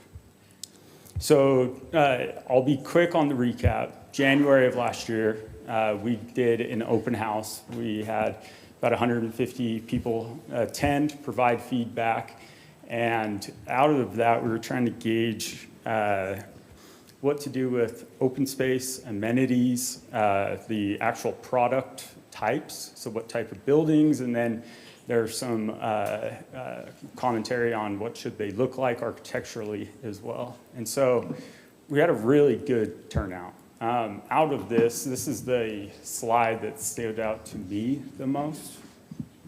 And we have departed from this. And so whether it is a misrepresentation of the community with what we found here, or a departure from original desires, it's been an interesting journey. And so that said, we have built in Kaysville a long time. We know what makes Kaysville unique and special, and we want to continue adding to that character. So big open house recap, buffering and transition, it's been mentioned tonight. 550 West, ongoing conversation. General open space and trail connectivity, the equestrian center as a standalone, and then high density versus attainable housing, where's that magic spot, as well as traffic. So from the open house, we submitted in May of 2025 this original plan, went to Planning Commission August 28th of 25, and we proposed 297 units across Symphony Homes, Jeff Hansen, and Ivory Homes property. A lot of product types. Matt has built master plans, and I got carried away, and that's okay, because we are making this together. But on this, we had townhomes, rear load, single family, two different types, R16 traditional fronting, and then an R110, more traditional Symphony home. Through numerous discussions, both with community and property owners in the city, we elected to split the project in half, focus on the east side, where Symphony wholly owns that property, those properties, and focus on a traditional single-family front-load product type. So we have removed the townhomes entirely, the rear-load single-family, and what remains is an R16 and an R110 proposal. Just on the east side alone, so in the far left, that was the original RN multifamily zone. We had 99 homes. All of the red items, as outlined here, are the progressionary changes to the plan. So it started with 99, only 13 of those were as shown tonight. 86 of them were the rear load single family, so 99 overall. We then we withdrew our application and resubmitted in December with an R16 entirely over the 15 acres with 46 homes in a private right-of-way. And based off of commentary from the Planning Commission, it was recommended that we received, as mentioned, the 4-3 positive recommendation for the R16 and the R110, but subject to all roads being public and therefore that was the only benefit of the PRUD. So we withdrew that, and that is shown in the packet that was provided.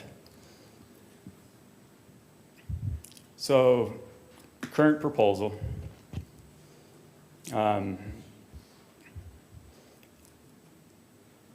We are close to 2.8 units per acre. I have bias, and I will acknowledge that because of my profession. But 2.8 in a lot of other markets is not even moderate or medium density. So that said, we are trying to add as much value to the existing community as we can, while also we can, I think it's okay to look at things a little differently, and that's what I'm hoping to explore tonight. So the R110, we call it our legacy collection. So these, though smaller than a half acre, these will fit the biggest home Symphony Homes has in our catalog. One of the unique things about us, we are a full custom builder. We have about 50 base catalog plans that we offer in every community. And then from there, we have a very tailored process that allows for heavy design modification and customization. And so these are the same homes as built in Encore, and every one of those lots can, as mentioned, fit every home that is in Encore. And so trying to think how to do a little bit more with less. The R16,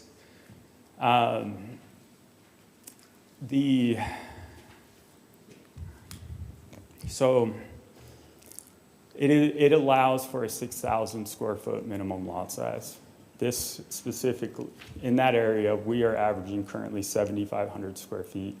That decreased with the public right-of-way. It was larger, however, these lots still work. They're still buildable and very livable as well. On the right, these are all homes that Symphony Homes has built. And I'm going to show where everyone can go see them. So we have a project in Centerville. It's called Summerhill Lane. There's 63 homes within there, and there are varying lot sizes. We have some homes that exceed $2 million, and we have others that were below $1 million. And so it's the thing, if you have not driven this, I highly recommend the council go touch it, feel it, see it, because this is what we are proposing. So in Summerhill Lane, every one of those is a house. I've identified the lot, and I've identified what the width of that lot, the size of the square footage, and then I'm portraying what home we built on that lot. And so lot 108, that's a 5,847 square foot lot. And that is a beautiful home, third car. Lot 158, it's bigger, it's 8,621 square feet, but it's also a corner lot. And so they're naturally bigger. So buildable footprint still remains the same. This is a unique plan. I really love the execution of this home because it's a corner. We side loaded the garage. We put a carport on it. That is a 3-car. I mean, when you drive through there, it stood out to me, and I've seen a lot of homes. And then lot 147, this home is actually for sale. So if interested, I'll be in the lobby afterwards. But beautiful home, absolutely stunning. 6,431 feet, 60 feet of asphalt frontage based off of a public right-of-way.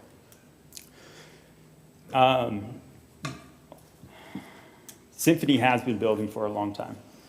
Matt started his profession elsewhere. I've flown a couple different flags in my career, and I have built over 9,000 homes in that time. Thousands of them were in this type of lot size, which would be equivalent of a 50 or 60 foot wide lot, translating to 40 to 50 foot wide homes.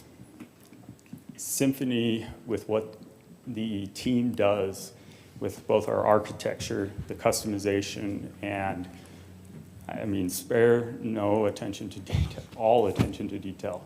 But you will not be able to drive through another community built by a current builder in Utah that has this level of execution. I drive all competition product. I represent Symphony Homes, but I am honored to because of what we build. So what makes Symphony different? Well, in large garages, you can actually park a car inside. It's not a draw 20 by 20, throw 18 stairs and call it a day. No, I mean, most of our floor plans are tailored around the car and then the home beyond that. The R16 specifically, those 60-foot wide lots, every one of those will fit a third car standard. One of the things that we've been learning from as we've perfected and are still continually learning from building these homes is third car was a big thing. And so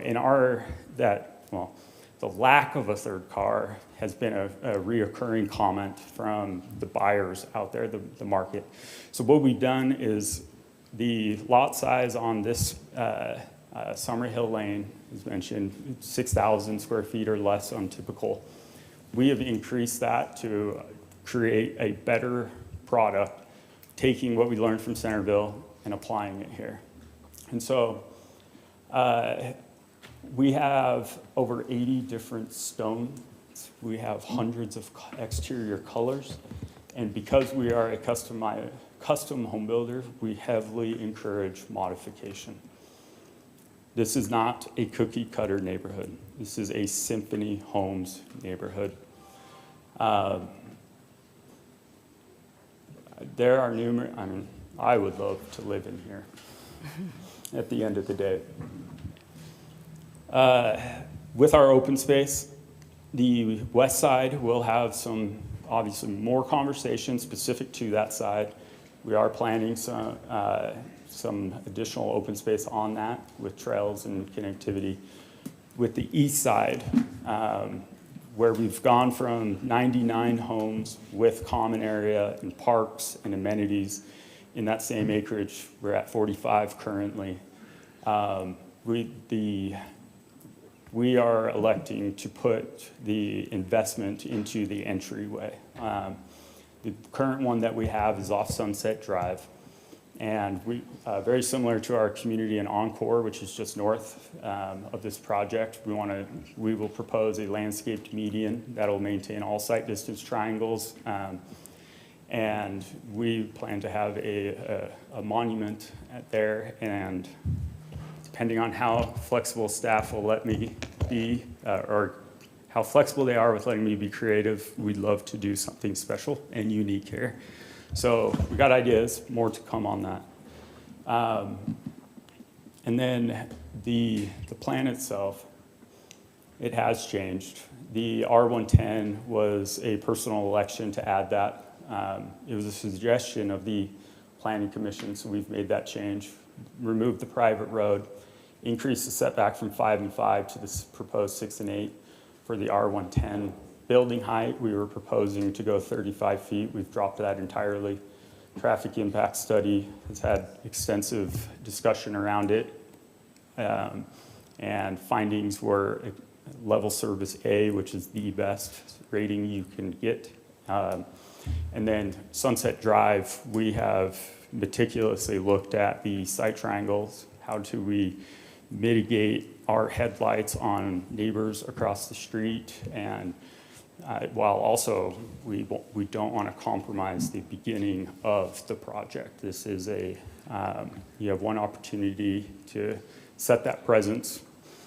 If you drive through any project, and this is another thing I'd encourage, which is just in Kaysville alone, drive through one of our projects that's 20 years old. 20 years old. Shingles are about due, and our homes will show better. They show extremely well, and that comes from, again, the high execution of our team, the product, and this is, we are excited to continue building in the community here. This is an opportunity tonight for, I want to welcome discussion. I'm here for Q&A on this. One of the things that I'm also looking for is, if not this in this location, give me feedback on where I can do it. I will bring it back. I will do it, because Kaysville deserves more than just one type of house. That bottom right house right now, I would guess that there is someone in this room that is looking at downsizing from their current home to something more attainable, moderate, not $2.5 million like the MLS is currently showing as active inventory, but that's what you have to do to stay in the community. Living in one of those homes that could provide great flexibility. Maybe it's the opportunity to get that second home in St. George. Maybe it's a frequent flyer to see grandkids. It's a lifestyle decision. These aren't starter homes. I acknowledge that. But that is why I believe we will fit into the community and stand out in a positive way. So with that. Okay, Matt, thank you. Thank you. Absolutely. I mean, I do believe Symphony builds beautiful, beautiful homes. Yes. So, and we do appreciate the process. It has been long, which it should be. This is a very impactful, meaningful change, and this is going to make a generational difference forever, you know, once it's built. So I guess my big question is, in talking to the neighbors, the original plan to put half-acre lots along Sunset, what happened to that plan? Sunset is our current our only access for the east side, Yeah. as you know. When we submitted the original rezone, and also we're talking with the Stenquist, that was the intent. And then Matt got hired. And so I own everything post, because the departure was, we won't be able to access our property. We will landlock ourselves with our own property if we put 4 houses on Sunset. Additionally, Sunset has extreme traffic from what I gather. And driveways, more driveways on Sunset is not a plus. Having a dedicated controlled intersection that people get accustomed to as they travel, that is going to be, in my personal opinion, better for the community long-term than what we could have offered it. Also, the lot size, lot size does not dictate value. It's the home you put on it. That's the biggest thing that I've learned at Symphony and with my time. That these homes they are going to fit in, supplement, and accent the existing homes in character that exists down there. So your answer is you're not doing it because you needed space for the road? We need space for a road, yes. Okay. Any questions, council members? I mean, let's have a discussion. I appreciate you being here. Yeah. I don't want to monopolize the conversation. Go ahead, John. Oh, me? Yeah. I didn't even have my light on. Oh, okay. I was just, I That's mean, I okay. could go on and on, but I will not do that. No, I anticipate this will be a long discussion, and we hope that it'll be riveting, speckled with humor, and just, you know, I want to, first of all, start by saying that I do live in this community, and so this is extremely important to me. And when Symphony purchased the majority of this land and came forward with almost 300 homes, I was extremely discouraged and spoke with Matt. I will say that Matt has been extremely available. I understand that he was hired you know, to do something totally different than what he's doing right now. And I want to thank him for being extremely available and also accommodating. I think he's probably redrawn this schematic or this plan 350 times. And, I appreciate all the work that he's doing on the plan. I really appreciate his willingness to remove townhomes. I think that was a big ask. That was my first ask, was I don't want any townhomes. One of the things that we've seen in situations in Farmington and different areas is that townhomes end up becoming rentals. And one of the things that we're trying to do is create places, create homes for our children to be able to move into. I will make mention of an interesting study that was done up at the University of Utah recently having to do with inventory and less about the cost of homes.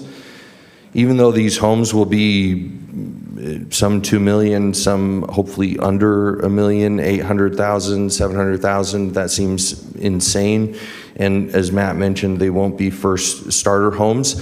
What that does is it creates inventory. And so somebody that buys an $800,000 home most likely is moving from a $600,000 home. Typically they're upgrading, not always, but a lot of the times they're upgrading. The person that buys that home that's moving from a $600,000 home, that person sells their home, and a person that had a $400,000 home is moving into that $600,000 home. And so inventory does, even though it's not the first solution for affordable houses, I don't think any of us in this room or those of us that live in this neighborhood expected for affordable houses to go in. Because most of us, this was not our first home. And so it's okay that we aren't building homes that are affordable here. I think the important thing is that we're creating inventory. And being on this, what was that? Toot. Being on this council, a lot of the times I have said to developers, bring me single family homes and I'll look at it. Don't bring me townhomes. And so I appreciate that that's been done here. I also appreciate the overall density. I mean, if we look at what we're talking about here, if you look in the upper corner, that it's 2.8 units per acre. Those of us who live in Sunset Equestrian Estates and pull up a map, you'll be able to see that the majority of the homes that are within there are 0.3 acres. And so this falls fairly close into the category of what we're seeing. It's close is what I should say. And I just appreciate all that Matt's doing and all that Symphony has done to try to conform. They may not be there yet, but I think it should be stated that they are making some movements. They're being very accommodating with the equestrian center and some different things that we'll probably discuss down the road. I think that it should be also recognized that we're still in a little bit of a limbo with the access roads. And I think that's, I hate having everybody be here and us say, come back, because I like to make decisions when people are here, and I hate to make them feel as though we're trying to screen you away and tire you out. But we also, I think as a body, hopefully everybody else will comment on this, but as a body, we're also trying to make sure that we do this the right way. We only have one chance to create a legacy product, as Mr. Belknap has said, and this will influence the shape of what we see. There's 50 plus acres that are undeveloped. The Jones Hershey property, and it's most likely, time will tell, but that will become an area of involvement, and we want to see, I think what we do here will shape that. And so I have first of all, I'll start with one question. What is the reason for doing R10, R6 instead of doing a PRUD overlay and calling it R10? So So the honest answer here is we started with an R16 and I'm trying to keep it easy for staff. And so Oh, okay. it's more, I've been focused on the execution of what the plan and the actual, what the plan is and less about the zone. However, there's definitely more ways to arrive to one thing. So for those of you that maybe don't understand, when you do what's called a PRUD overlay, you take the entire project, the amount of square footage that's in that project, and divide it by the amount of homes, and that tells you that you fall within that building code, if you will, or A blended number. yes, thank you. It's a blended number. And so, for example, the current Sunset Equestrian Estates just to the southeast of the, or southwest of this, northwest of this development is under a PRUD overlay where it is supposed to be half-acre lots. But there's very few, there's some, but not a lot of them are half-acre lots because they used a large chunk of open space to create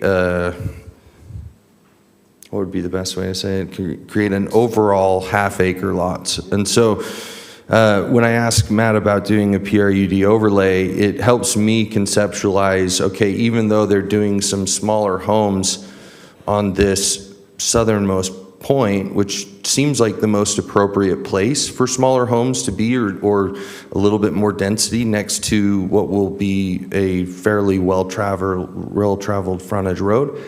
The overall configuration of the development falls within a category that is much larger. And so I think what average 11.7 acres, it seems to me that I would like to see probably a PRUD overlay because I'd like to look at the project as a whole. Ideally, I'd like to look at the whole project and be able to know what everything does, because I want to make sure that the homes that are backing those on Mare Drive line up with the backyards of the people that live on Mare Drive. I want those people to be able to look out of their yard and be able to only see one yard lining up with their yard. I'd like to also, assure confidence in the equestrian estate, the Sunset, the equestrian center and different things like that. But my comment right now is that I think that a PRUD makes most sense. I also don't like the idea of changing the setbacks because I know almost everybody has an F-150 now, and an F-150 is at least 21 feet. And so there would be shin-breaking trailer hitches that would be sticking out constantly, in my opinion, that are parked on the driveway. So I think 25 feet is exactly, it should stay at 25 feet in my opinion. But other than that, those are kind of my two comments for now. And I'm sure we're going to keep talking about it. I yield. Thank you. Well, and Matt, I know you sent me a version that was R110 with a PRUD. So that's what I thought where we're still at, but no. So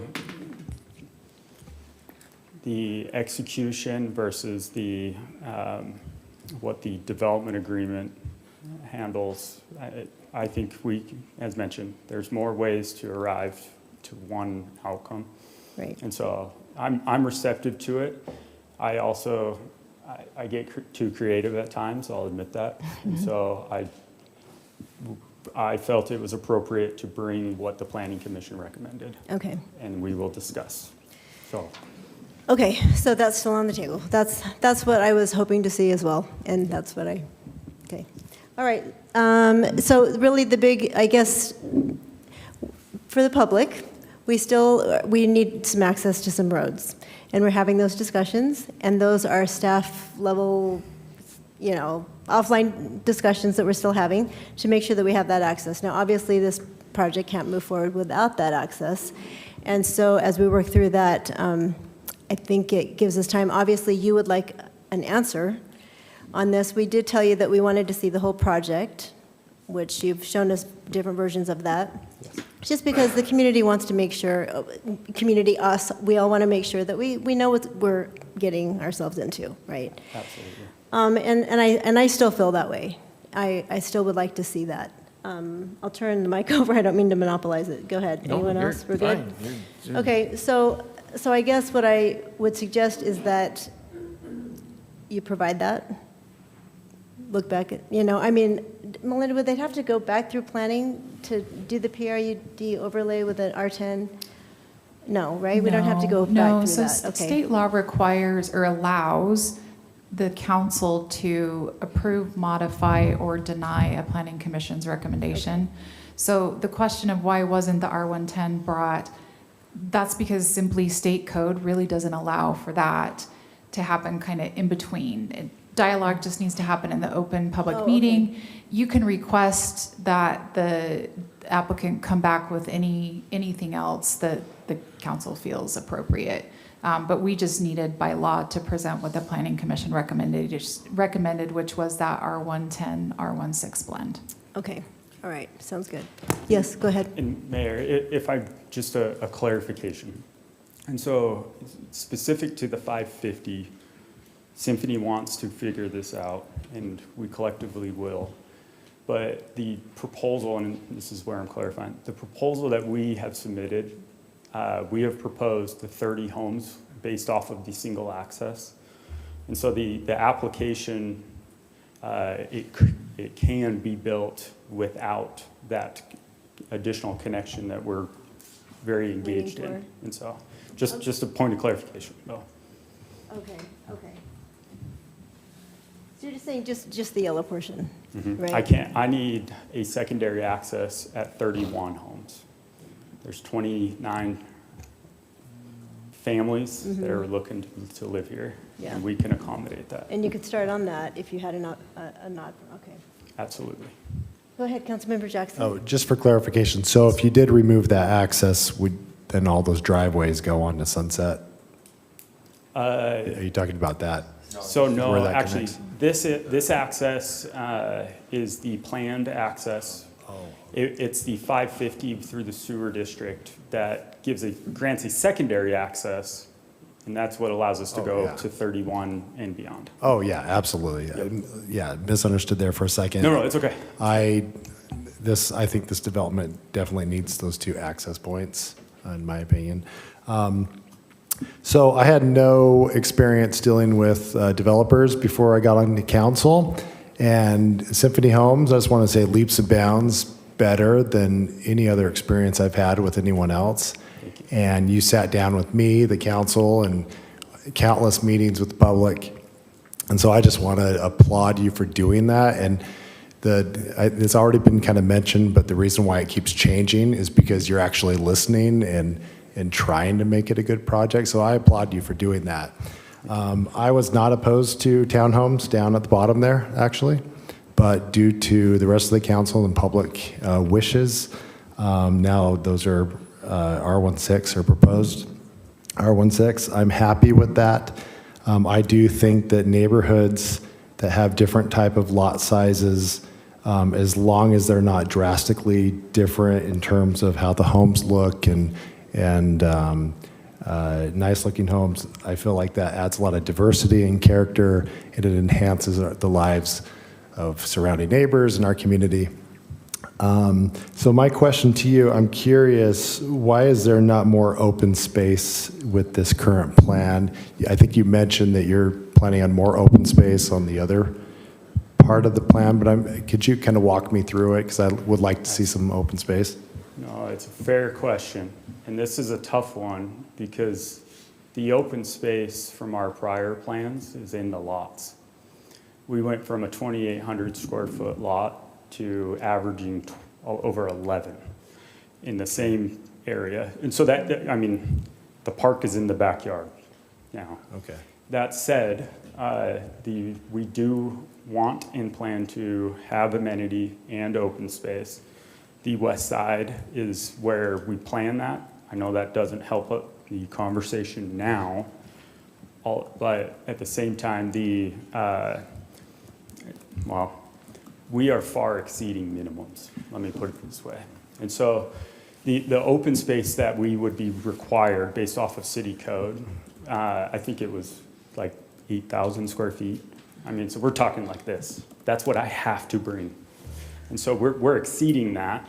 And in fact, if you do the calculation, because we're over the lot size, there's not even an open space requirement, I think, is one way to potentially interpret it. Okay. So, because the open space comes in when you start going below whatever that threshold is.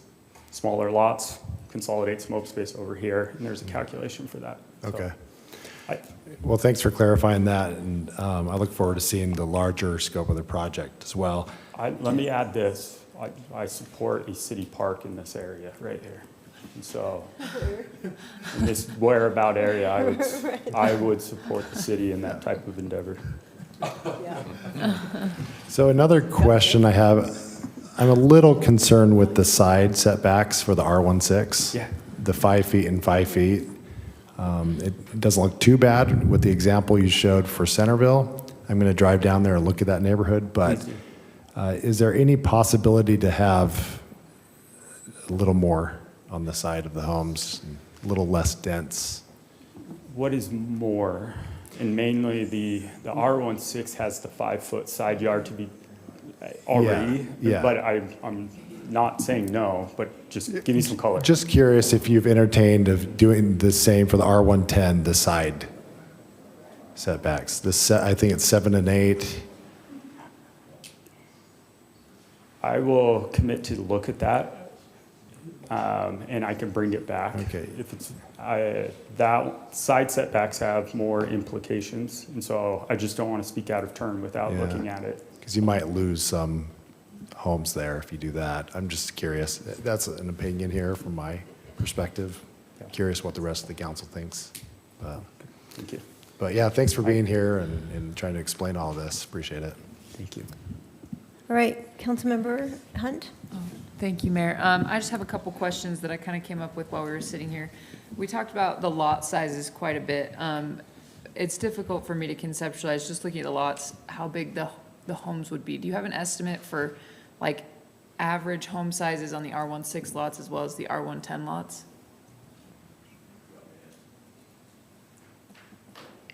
Let me phone a friend. Brian Karchner with Symphony Homes. So on the R16, and you can kind of see that here in the Summerhill project in Centerville. So those range quite a bit, and it really depends on who's buying them. But including the basement, they're as small as, which is not that small, about 3,300 square feet, up to probably 5,000 square feet. So. And then on the R110, and then I've got another question for you after On the this. R110, I mean, that's our typical product. We've got a community in Kaysville called the Preserve that we're building in now, and Encore. So our Ramblers typically on that size product are kind of a minimum of 2,000 to 2,200 on the main floor with the basement, but they go up to pretty significant. I mean, our house square footage on those larger lots ranges total square footage from probably 40 to 4,300, including the basement, up to 8,000, depending on what people do. So. And then kind of a follow-up to that, is there any estimate of how much like backyard or front yard that would give someone? Yeah, I mean, one of the things, it's a great question. So, and Matt mentioned this, part of the reason we went with the private road early on that R16 was really to maximize yard space. And based on what the Planning Commission asked us to do, we removed that. One of the things that we've realized, Matt mentioned this, is backyard, especially if you're not having as much open space, backyard does matter for families and kids and even grandparents, right, to have their grandkids over. So what we've tried to do is maximize that and make sure that kind of there's a minimum of 30-ish feet in the backyard. It's actually a little bit bigger on some of our legacy or larger lots, just because the lots are a little bit deeper, but try to make sure there's enough backyard there for people to do something in. When you get down to the smaller lots, and this is something that we've talked a lot about, part of the reason for the setback reduction. One of the things that Symphony does consistently standard is have covered patios, covered porches, and those do stick out beyond the back of the house often. And so typically in zoning requirements, that back patio counts into the setback. And so, so you could have a very nice sized backyard, but your patio might be 15, 20 feet away from the back of the house. And so that does provide really nice outdoor living, so some seclusion, things like that. So I don't know if that answers totally your question, but on the small lot, you're probably looking at, the smallest backyard would probably be 20-ish feet up to 30-ish feet. And that would include the thing you're talking about, or Yeah, not? that would not include, so probably from the back of the covered patio to the property line. So it would technically be bigger than that because the patio sticks out, so. Which is part of the reason why most builders don't actually include covered patios, because it hurts your setback and limits you a bit, so. I think that was most of my questions. Thank you. All right. Okay, thank you. Councilmember, yeah. So, Matt, I do appreciate you as well as spending as much time as you have working with us. A couple comments I have. It said already is, we all moved to Kaysville for a reason. And we all want to be here for a reason. And we're not Farmington, we're not Centerville. And one thing that I absolutely despise doing most of the time is leaving Kaysville. I get really frustrated going into Salt Lake and everything and fighting traffic and everything. So I love coming home. It's awesome. And so when I'm looking at a project like this and knowing that I grew up right here in Kaysville, and I grew up when there was no houses or very few houses out there, one thing I don't like doing is driving out to West Kaysville and trying to explain to my children how there was no houses here one time. And that's one of my frustrations with a lot of the building, but not necessarily just that.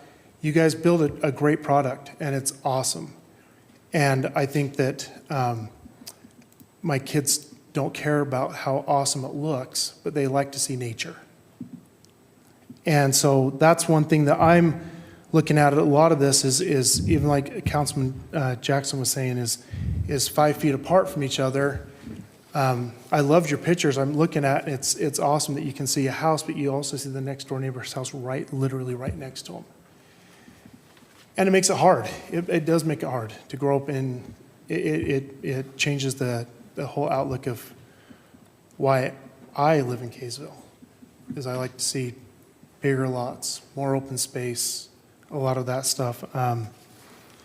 I took your challenge just a minute ago, and I actually looked up West Kaysville. Yeah. And in Kaysville right now, there's 53 houses on the market, right? The second. West Kaysville, there's a few. I mean, they're kind of divided up. And this isn't affordable housing. This is expensive housing, and I appreciate your honesty with all of that as well. You're not trying to beat around the bush on that. But I would love to see more space. However that's accomplished, I would love to see more space. I'd love to see bigger lots. I'd love to see a lot of that happen more. So if that could happen, I would like to see that. I look at the area right now. I look at what's out there right now. This is a great subdivision. I just personally do not feel like it fits that area. Most of those houses do have bigger lots out there. They do. So that being said, that's all I got. Council, I was going to say, it would be really helpful to you probably if we gave you some direction in terms of what does more open space mean to us? What does bigger lots mean to us, right? So would you guys be able to elaborate? Well, I can go. I mean, I can say right now, for me, one of the biggest things is the road connection. I mean, 30 houses is a lot of houses to build with no future, without even knowing that connection. That connection is really important to me. Just because, and I was hoping that there would be some way to get the connection. You could actually start your project from that end instead of on Sunset, so that people could get a gradual feel of the cars and they wouldn't all be just going out your direction, including, I mean, you'll get a construction access, I'm sure. I'm not a big fan of development agreements. I don't like them just because they had too many special requirements to them that are hard to follow and things like that. So I'm not a big fan of them. But the one thing I do like is I like in our ordinances when it's in the black and white. Now, obviously, it has been stated before that the R110, you're asking for a 25-foot setback. R110 is actually a 30-foot setback in our ordinance. And so, to me, and once you get to the R110, R112, R114, R1LD, R120, it's all 30-foot in the front, and it's all 8-foot side yards, I think, until you get to A1, then I think it's 10-foot side yards. And, you know, before you guys all moved here, I lived in the A1 in West Kaysville, and everybody had an acre lot. So,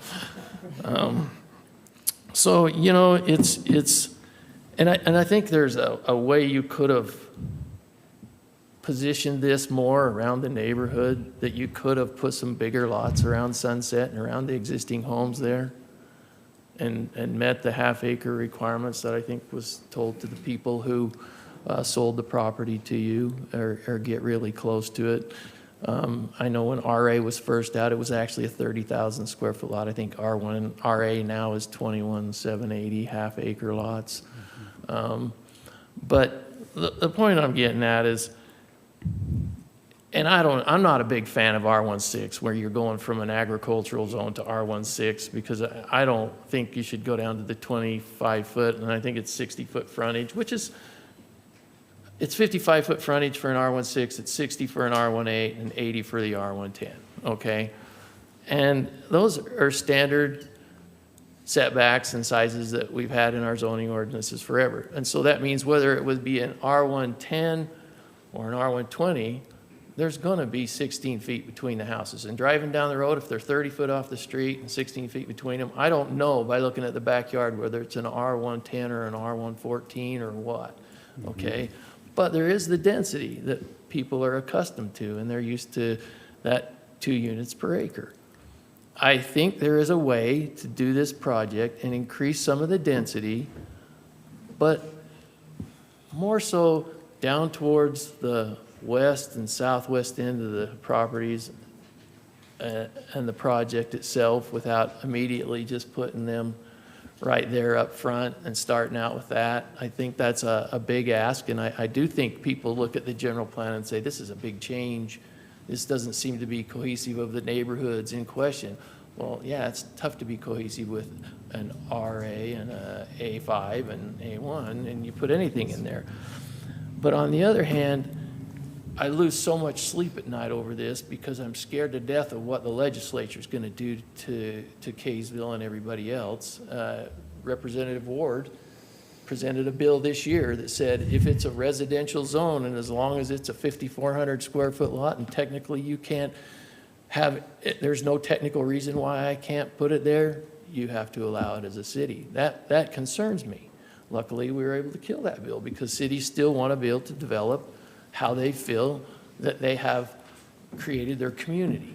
And I feel like Kaysville has created a community of larger lot sizes in West, and when everybody bought in here, that's kind of what they were told based on an old general plans or whatever. Yeah, they get updated, but when they get updated, they say this is primarily a single family lot area, but they don't expect you to all of a sudden go from half acre to 6,000 square foot lots. That's not what they're expecting. They're expecting something that's more closer to what they live in and what they've bought into. Granted, if you go and you check the square footage of a lot of the homes in the equestrian center, they're gonna be around 12,000 square feet. There's a lot of them that are there. There are some that are also bigger than that, which have horses in their backyard. And it's kind of a mixed use deal. So when people say half acre is a minimum lot size, there's a lot of lots over there that aren't quite a half acre at this point right now. I mean, you could pull the plat up and you could see what the square footages are. But it's just the density still. It still gets into the density, and I think there's a way to do this. Man, I think it can be done, but I think asking to do this much up front, I mean, something that might be more cohesive to the area towards Sunset and all the existing houses might be something that was more like an R114, and then working its way back down to smaller and getting it where you're you know, you might even be able to get down to the R18 on that further west end down there. And, you know, even an R18 is going to allow you an 8,000, which you're close to 8,000 on a lot of these. It allows you a 60-foot frontage, a 25-foot setback. And I agree with my council members. I hate 20-foot setbacks because they hang over the sidewalk. Cars hanging over the sidewalk when you're trying to walk down, or a kid's trying to ride his bike, or at night, that's not a good thing.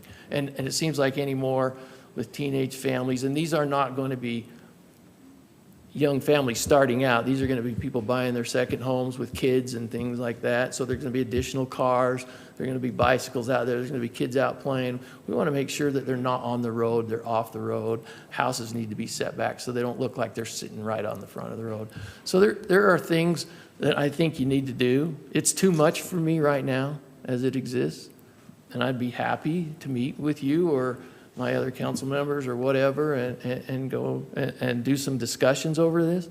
But for now, seeing the surrounding area and what you're proposing and what people have felt like they were buying into, who have invested a lot of time and money, and really like hearing what the young lady says over here about selling the property, that resonates with me. But I think it's workable, but we got to do it a little bit different than I think what's proposed at this point. Thank you, Councilmember Blackham. Matt, at the beginning of your presentation, you asked us, you know, to think about why we live in Kaysville and maybe why we stayed. When my husband and I first got married, we were super young and lived in an apartment, saved our money, bought a house in Hess Farms. Cute little house. I've rebuilt it. I think it was 1,450 square feet. We lived there for 17 years, had 2 kids, saved our money, and we bought a half-acre property in West Kaysville. And we were told that West Kaysville would be half-acre. That was the plan. That's what we were told. And that was a change from 1-acre lots, which it had previously been for many years. And so the expectation for us was that that's how it would be. Now, I realize things change and not everybody wants half-acre lots, but I think probably the majority of the people here in the room that live in West Kaysville also had that expectation when they purchased their house or they built them. I remember Allison Steinquist used to live on my street, and when her family bought property in West Kaysville, we were just barely married and new and young, and they bought acres, and we thought, why would anybody want to live down there? Because there really wasn't a lot going on. And obviously now it was a brilliant decision, and I wish that we would have taken the leap and done that as well. But you know, the reason that we love Kaysville so much and that people are so passionate is because we've really worked hard as a city over time and as a council now to really protect our community. Protect it, you know, keep things, we're a hometown, we're a single family, we're churches, we're schools. This is Kaysville, this is who we are. And so we want you to be successful in this project. I know Symphony has invested lots of money, I understand that. Of all the builders that we could choose, you know, to have, I would love, you know, Symphony would be my first choice. And so you do build a beautiful product, but I do understand the fact that this room is full is because, and we understand things change over time, but if you could maybe just go, you know, try it one more time. You know, go back to the drawing board again and just try to meet closer to the expectations and the asks that we have. And I know that's super frustrating to you, probably, because you've done so many different iterations. But it's also frustrating to the neighbors because even though, you know, you sit with a napkin and you say, this is what we're going to do, and then it comes to the reality and you say, no, we don't want to do that. It is a lot of density for one place, and we have 50 acres next to you, which you're very aware of, which they want to sell, and that sets an expectation. I mean, you look at the size of West Kaysville in general, we have allowed a little bit of density, but that density has been along major roads, which is identified in the general plan. Mm-hmm. And so I appreciate you always answer the phone, you're super available, you listen, and that's why you've got a room full of people here, because we know that you have listened, so thank you for that. Yeah, Go ahead. Okay. Thank you, Mayor. Wise words. So I think right now, you know, you are looking for input. Let me summarize what I think everybody's saying and hopefully give you some direction. Thank you. I think that obviously everybody is a little bit concerned and possibly upset, disturbed, whatnot, that there was a promise for half-acre lots when the homeowner sold it. Now, they did sell it, and it is your land, but that's information that we've gathered, and I think that there might be something that could be done to protect that, honor that request that was given. I think that it's obvious too that we would like to see the setbacks and those conform with the surrounding neighborhood, so that when driving through the neighborhood, even though you may not see the backyards, you might be able to feel as though you're in the same vicinity as what is in the current neighborhood. I think that for me, the overlay helps me get a better feel for what we're actually approving. And so when I see 2.8, or if it were to be 2.5 would be just a 0.25% more than what we currently have. Yeah, I think if my math's right, is that right? 2 times 1.25 would be 2.5. Yeah, is that right? What do you, I'm not sure. Well, two homes per acre is what's currently kind of in the area. So if you went up to 2.5 homes per acre, it would be equal to increasing by 1/4 of what. And so for me,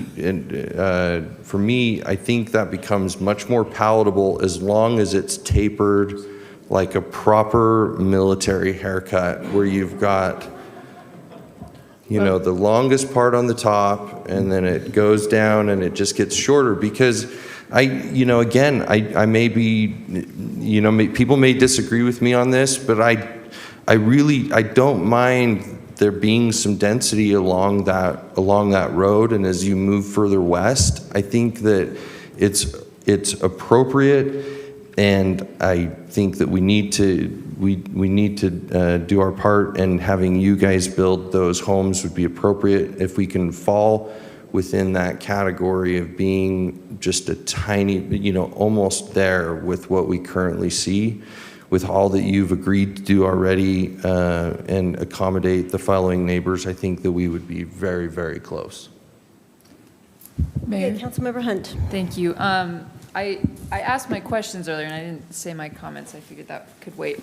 First I want to give a shout out to the Planning Commission. I think they've done a great job vetting this property. It's gone to them a couple times, and they've made some changes, and I appreciate you guys' effort and being willing to work with them and with the residents throughout this whole thing.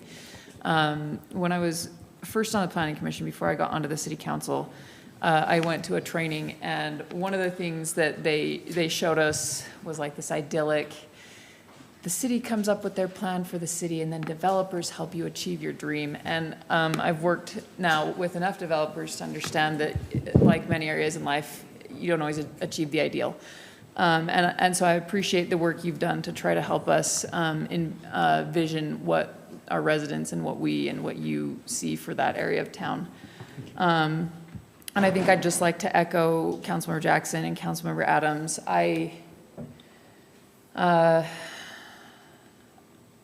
When we first saw this project, there was it was easy to conceptualize, wow, there's a lot of green space, and as we've kind of mentioned, some of that went into those yards.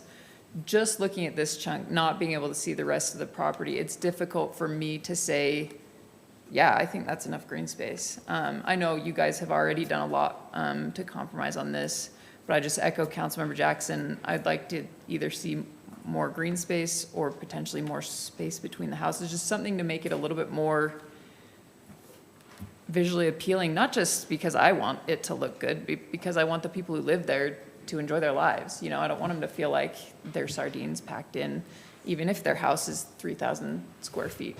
I do think that if we're going to put in the R16 or R18 or whatever we land on that's slightly more dense, that this is a good spot for it. It is right on some road that is it's towards the edge of the property, which I think fits more with what we've said in the general plan. And then my other big hang-up is just securing that other road. I know you can't force that to happen, but I feel a little bit of heartburn doing anything without some more indication there. Other than that, I think it could be workable. I think there's just still too many moving pieces. I think it's close. I think it's getting closer, kind of like what my fellow council members and Mayor Tran have said. It's getting closer. I think if we keep working, we'll be able to figure something out, and I appreciate all of your work on this. Thank you. I don't want to be a counter, but I'm not a big fan of green space in these bigger lot type subdivisions. And the reason I'm saying that is because you put the bigger lots in because people want to be able to use their yards. And it's very difficult to say, hey dear, let's go down 3 lots down here and have a barbecue today. And you do that about twice and you don't go down there anymore, and then nobody goes there anymore. And then they come to the city after about 5 or 10 years because there's an owners association now that has to pay into to take care of that green space. And I believe the only green space I've ever seen work so far is a swimming pool, really, because people, but I'm not trying to say, some of the subdivisions have swimming pools as their open space. I hear what you're saying. Okay, but I'm more concerned that when you do these little spot parks or little spot things, if people have to walk clear down to use them, to go down there, and then they go down and find somebody else is there or something, they eventually just don't get used. And that's one of the reasons the half-acre lots and the bigger lots or whatever, people tend to use their own lot. They're able to go in the backyard, have a barbecue, have plenty of room, not feel like their neighbors are on top of them.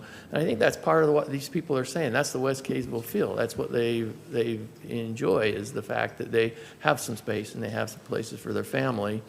But so I get nervous about green space because we did one just about a little bit southeast of there, and is now a city park that is really not that usable of a park, but it's ours now and we take care of it. And it was a kind of the same situation, and so I get really nervous. Now, one thing I will say, that some of the stuff that Symphony has done in some of the subdivisions, because they do have some requirements for their front yards and things like that, they get landscaped very well. And they do look really pretty. And I would suggest that my council members go into a couple of these subdivisions and take a look at how the front yards and how the landscaping has been done. And I think you'll be impressed. I really do.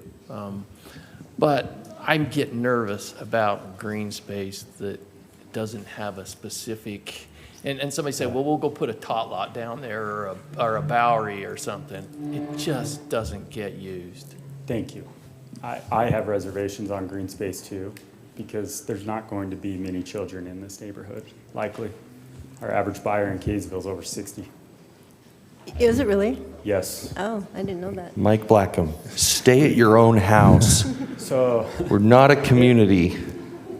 I want to design a community for the people there. Let's just meet down your neighborhood now. Hey, I just want to make it clear too, when it comes to green space, I definitely don't want to see a development just put it in just to say they've done it. Agreed. And so that's not what's intended. I just don't like it when it's too dense, when the homes are too close together. But honestly, this may not make everyone happy in here, but I don't think it's realistic to do half-acre lots anymore. I think we have a housing crisis. It's only going to get worse. And I want something that is a compromise that slowly fades into more density, but that won't change the nature of the community.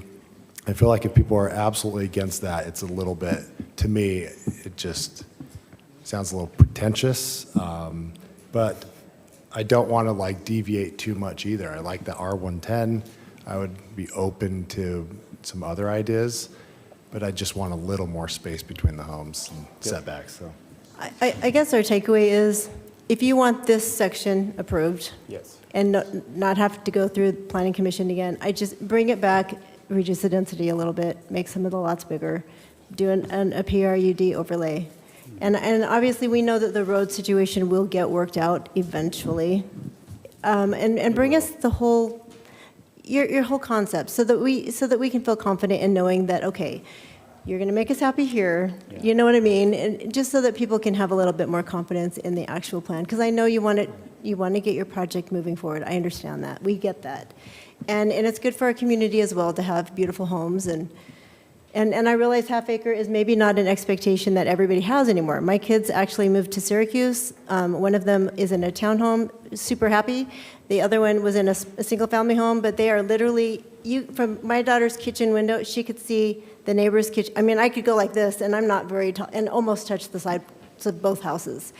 And so it's tight, and so I think that's, it's appropriate a little bit, but if you want feedback on this specific plan that you want to just get approved, I would just maybe tweak it for us. So, Yes. Just one question. This question's maybe for Nick and Melinda. Mayor talks about something that's really important to, I think, a lot of us, is seeing what the rest of the development looks like. And at the same time, we understand that that still has a lot of moving parts and still would have to go through Planning Commission.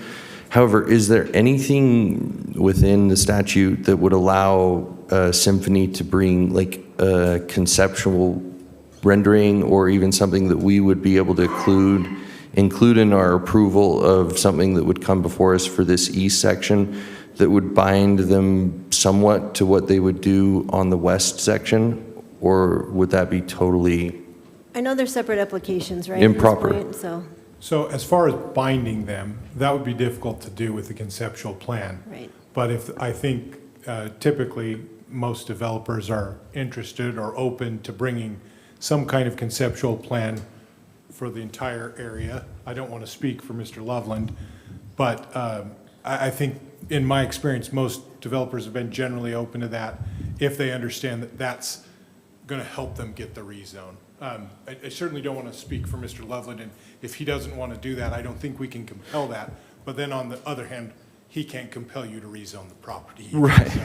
Well, yeah, I guess that's just like, it's a future question for something that I would be interested in looking And at. I'd be interested in him taking the time to go over into your neighborhood, John, and actually see what the sizes of a lot of those lots are in there. You might be And- very I we're wish, still building in there, actually. I wish my Yeah, well, neighbor, I wish my house wasn't a half acre, because Doug Levitt has to deal with the fact that I can't take care of my weeds anymore.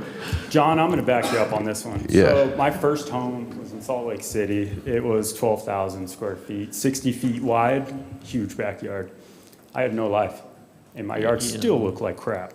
Yeah. But I moved to Daybreak, lived in South Jordan. I will tell you, the quality of life was never better, because I had the opportunity to choose between family, hobby, work, professional work, anything but pulling weeds. And it was so much more manageable to walk outside, 15 minutes, and I know I'm done mowing the lawn. That is a beautiful thing. And I think you'll find out, you go over there and get Everyone's those different. lot sizes, you'll see that there's quite a variation, and there are a lot of them that are not a half acre. But Which I support the multiple product types. That's what makes a community. I mean, it's the character. Right. And we've diversity. kept everyone long, so thank you. And we've Mayor, kept I'll you make a long, motion so- that we table the, Oh, go ahead. oh, sorry. Second, did Oh, you have a comment first? If I may, I Yeah. just want to clarify Okay. feedback points. So the R110, potential comment on setbacks related specific to the R110 side yards, as well as the front yards going from the 20 to something greater. Well, With front yard setbacks, what, would it be appropriate if our front porch is extended in and then we did the 25 feet to the garage? That way you get that dedicated parking spot. What that is going to do is it's going to create a more varied streetscape all the way through. So, because then you'll have some coming forward, others going back. Every home is a different depth anyway, so that's going to be another positive variable to it. So, my question, setbacks on the larger lots, potentially side, front. Anything else specific to the R110? Otherwise, I'm getting most of the feedback on the R16, which is still side yard, setback, potential total unit count. I think people in this room would be happy, or happier, if you had the larger lots on Sunset. If there's any way to work that. would 12,000 square feet be more amenable than a 10? That's what we've been told, Progress. yes. Yes. I mean, yeah. Okay, I can take a look at it. But definitely, in that case, the 30-foot setbacks would be appropriate on Sunset, and the 8-foot side yards, corner lots with the 30 and 20, 15 rear yard. I mean, those have been in the ordinance for a long time, and they've worked that way. I don't see any reason why we should be changing them for a specific, and the point is we don't want to drive down the street and look like houses are sitting on right next to each other. That's not the look we want in our city. It's only 3 homes. I'll make a motion that we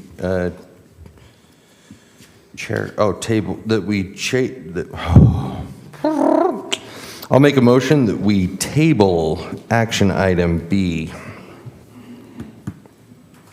until a further council meeting. Second. Okay, Councilmember Hunt. Aye. Aye. Aye. Aye. Aye. Okay. Thank you. Motion carries. Thank you. Thank you, everybody. Thank you, everyone, for being here. Thank you, Matt, for your hard work. All right, let's see, what else do we have left? You guys are free to leave. Thank you for being here, or you can stay. We're almost done. Okay, all we have left are council member reports. Anyone have anything to report? Nothing for me. The only thing I want to report is, before, is Gary Hatch with the mosquito abatement. The manager's been there for a long time. Greg White has moved in, doing a great job. I think it's going to be a seamless deal. We'll have to wait. Okay, if you plan to leave, would you be willing to have your conversations in the lobby? Thank you. We'll just finish our meeting, but people do listen to them live, so we need it to be a little quieter. Thank you. Go ahead. Just, I wanted to mention again that Gary Hatch with the mosquito abatement, been the manager down there for years, and we hired Greg White in his place, who is a very qualified applicant. So far, he's been in there for about 3 or 4 weeks.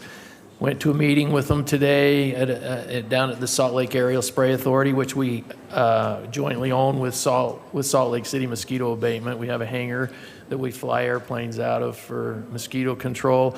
And we joined that together. Well, Greg's fitting right in. We had a meeting today. It's going to be a really seamless change of a manager, which is something that is very hard to do sometimes. So just want to let you know. And if you ever get the chance, you want to go down and talk to him, go down and talk to him.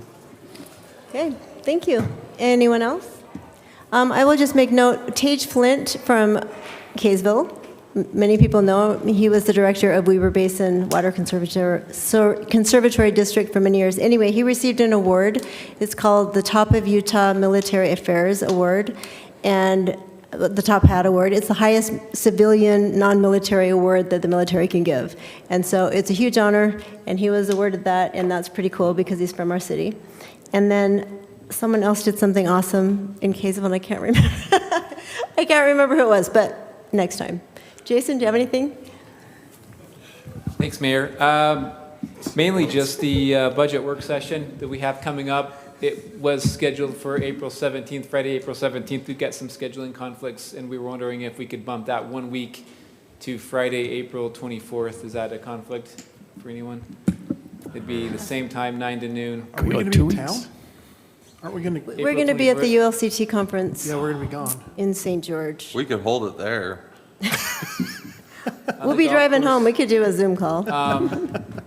I completely forgot about that. There's a beautiful golf course. Let's open up the calendars. Totally forgot that. Go 3 weeks, maybe. How about Monday night? We could do it in the evening. Sure. Or Monday day. Don't do it the week that we canceled council because it was spring break, because some of us had scheduled vacations.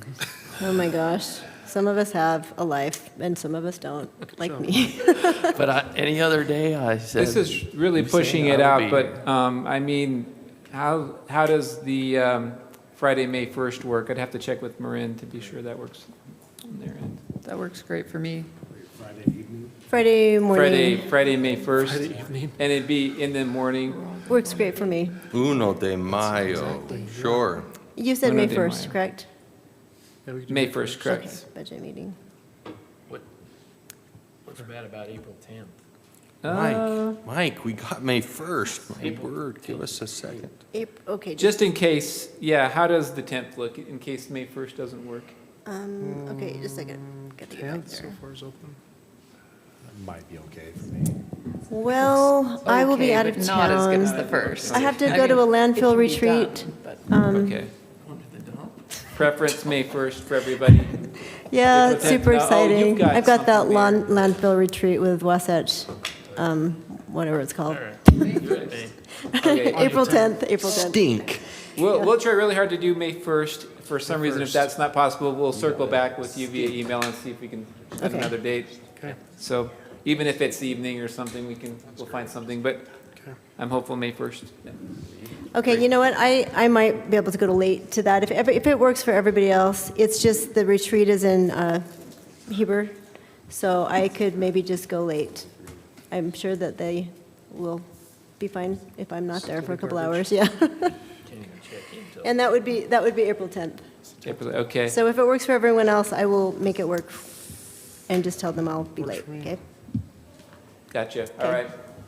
Well, we'll see about the 1st, though. Okay, wait, Let's do the first if we can. oh, the first is better for you? Yeah, I mean, I can do the 10th. Oh, you've got finals. Okay, okay. All right. It's the 1st. We're bringing like breakfast burritos for everybody because we're close Okay. to Cinco de Mayo. Okay. Great. Well, the only thing, Mayor, I wanted to point out beyond that was that Anne Marie, I'd like to recognize her because she's amazing. Hey, no, type this. We want Type this it up. documented. Start typing it. She Anne was Marie. awarded just very, very recently her certified municipal clerk designation by the CMC. International Institute of Municipal International Municipal. It's kind of late. International Institute of Municipal Clerks. And that takes a long time. She's been working on this for years. So. Good job, Anne-Marie. Pay raise. You want a Pay picture? raise. Congratulations. It takes, years of experience and getting accreditation, and so good job. Thank you, Anne-Marie, for being willing to go and pursue that and to be even more experienced for us and excellent. And thanks for all you do. That's great, Jason. Way to go. Great. That's all, Mayor. Okay. All right. Okay, well, if that's everything, would someone like to make a motion to adjourn? So moved. Okay, all in favor? Aye. Thank you, everyone. Oh, my gosh. Good job, Mayor. Oh, someone engaged.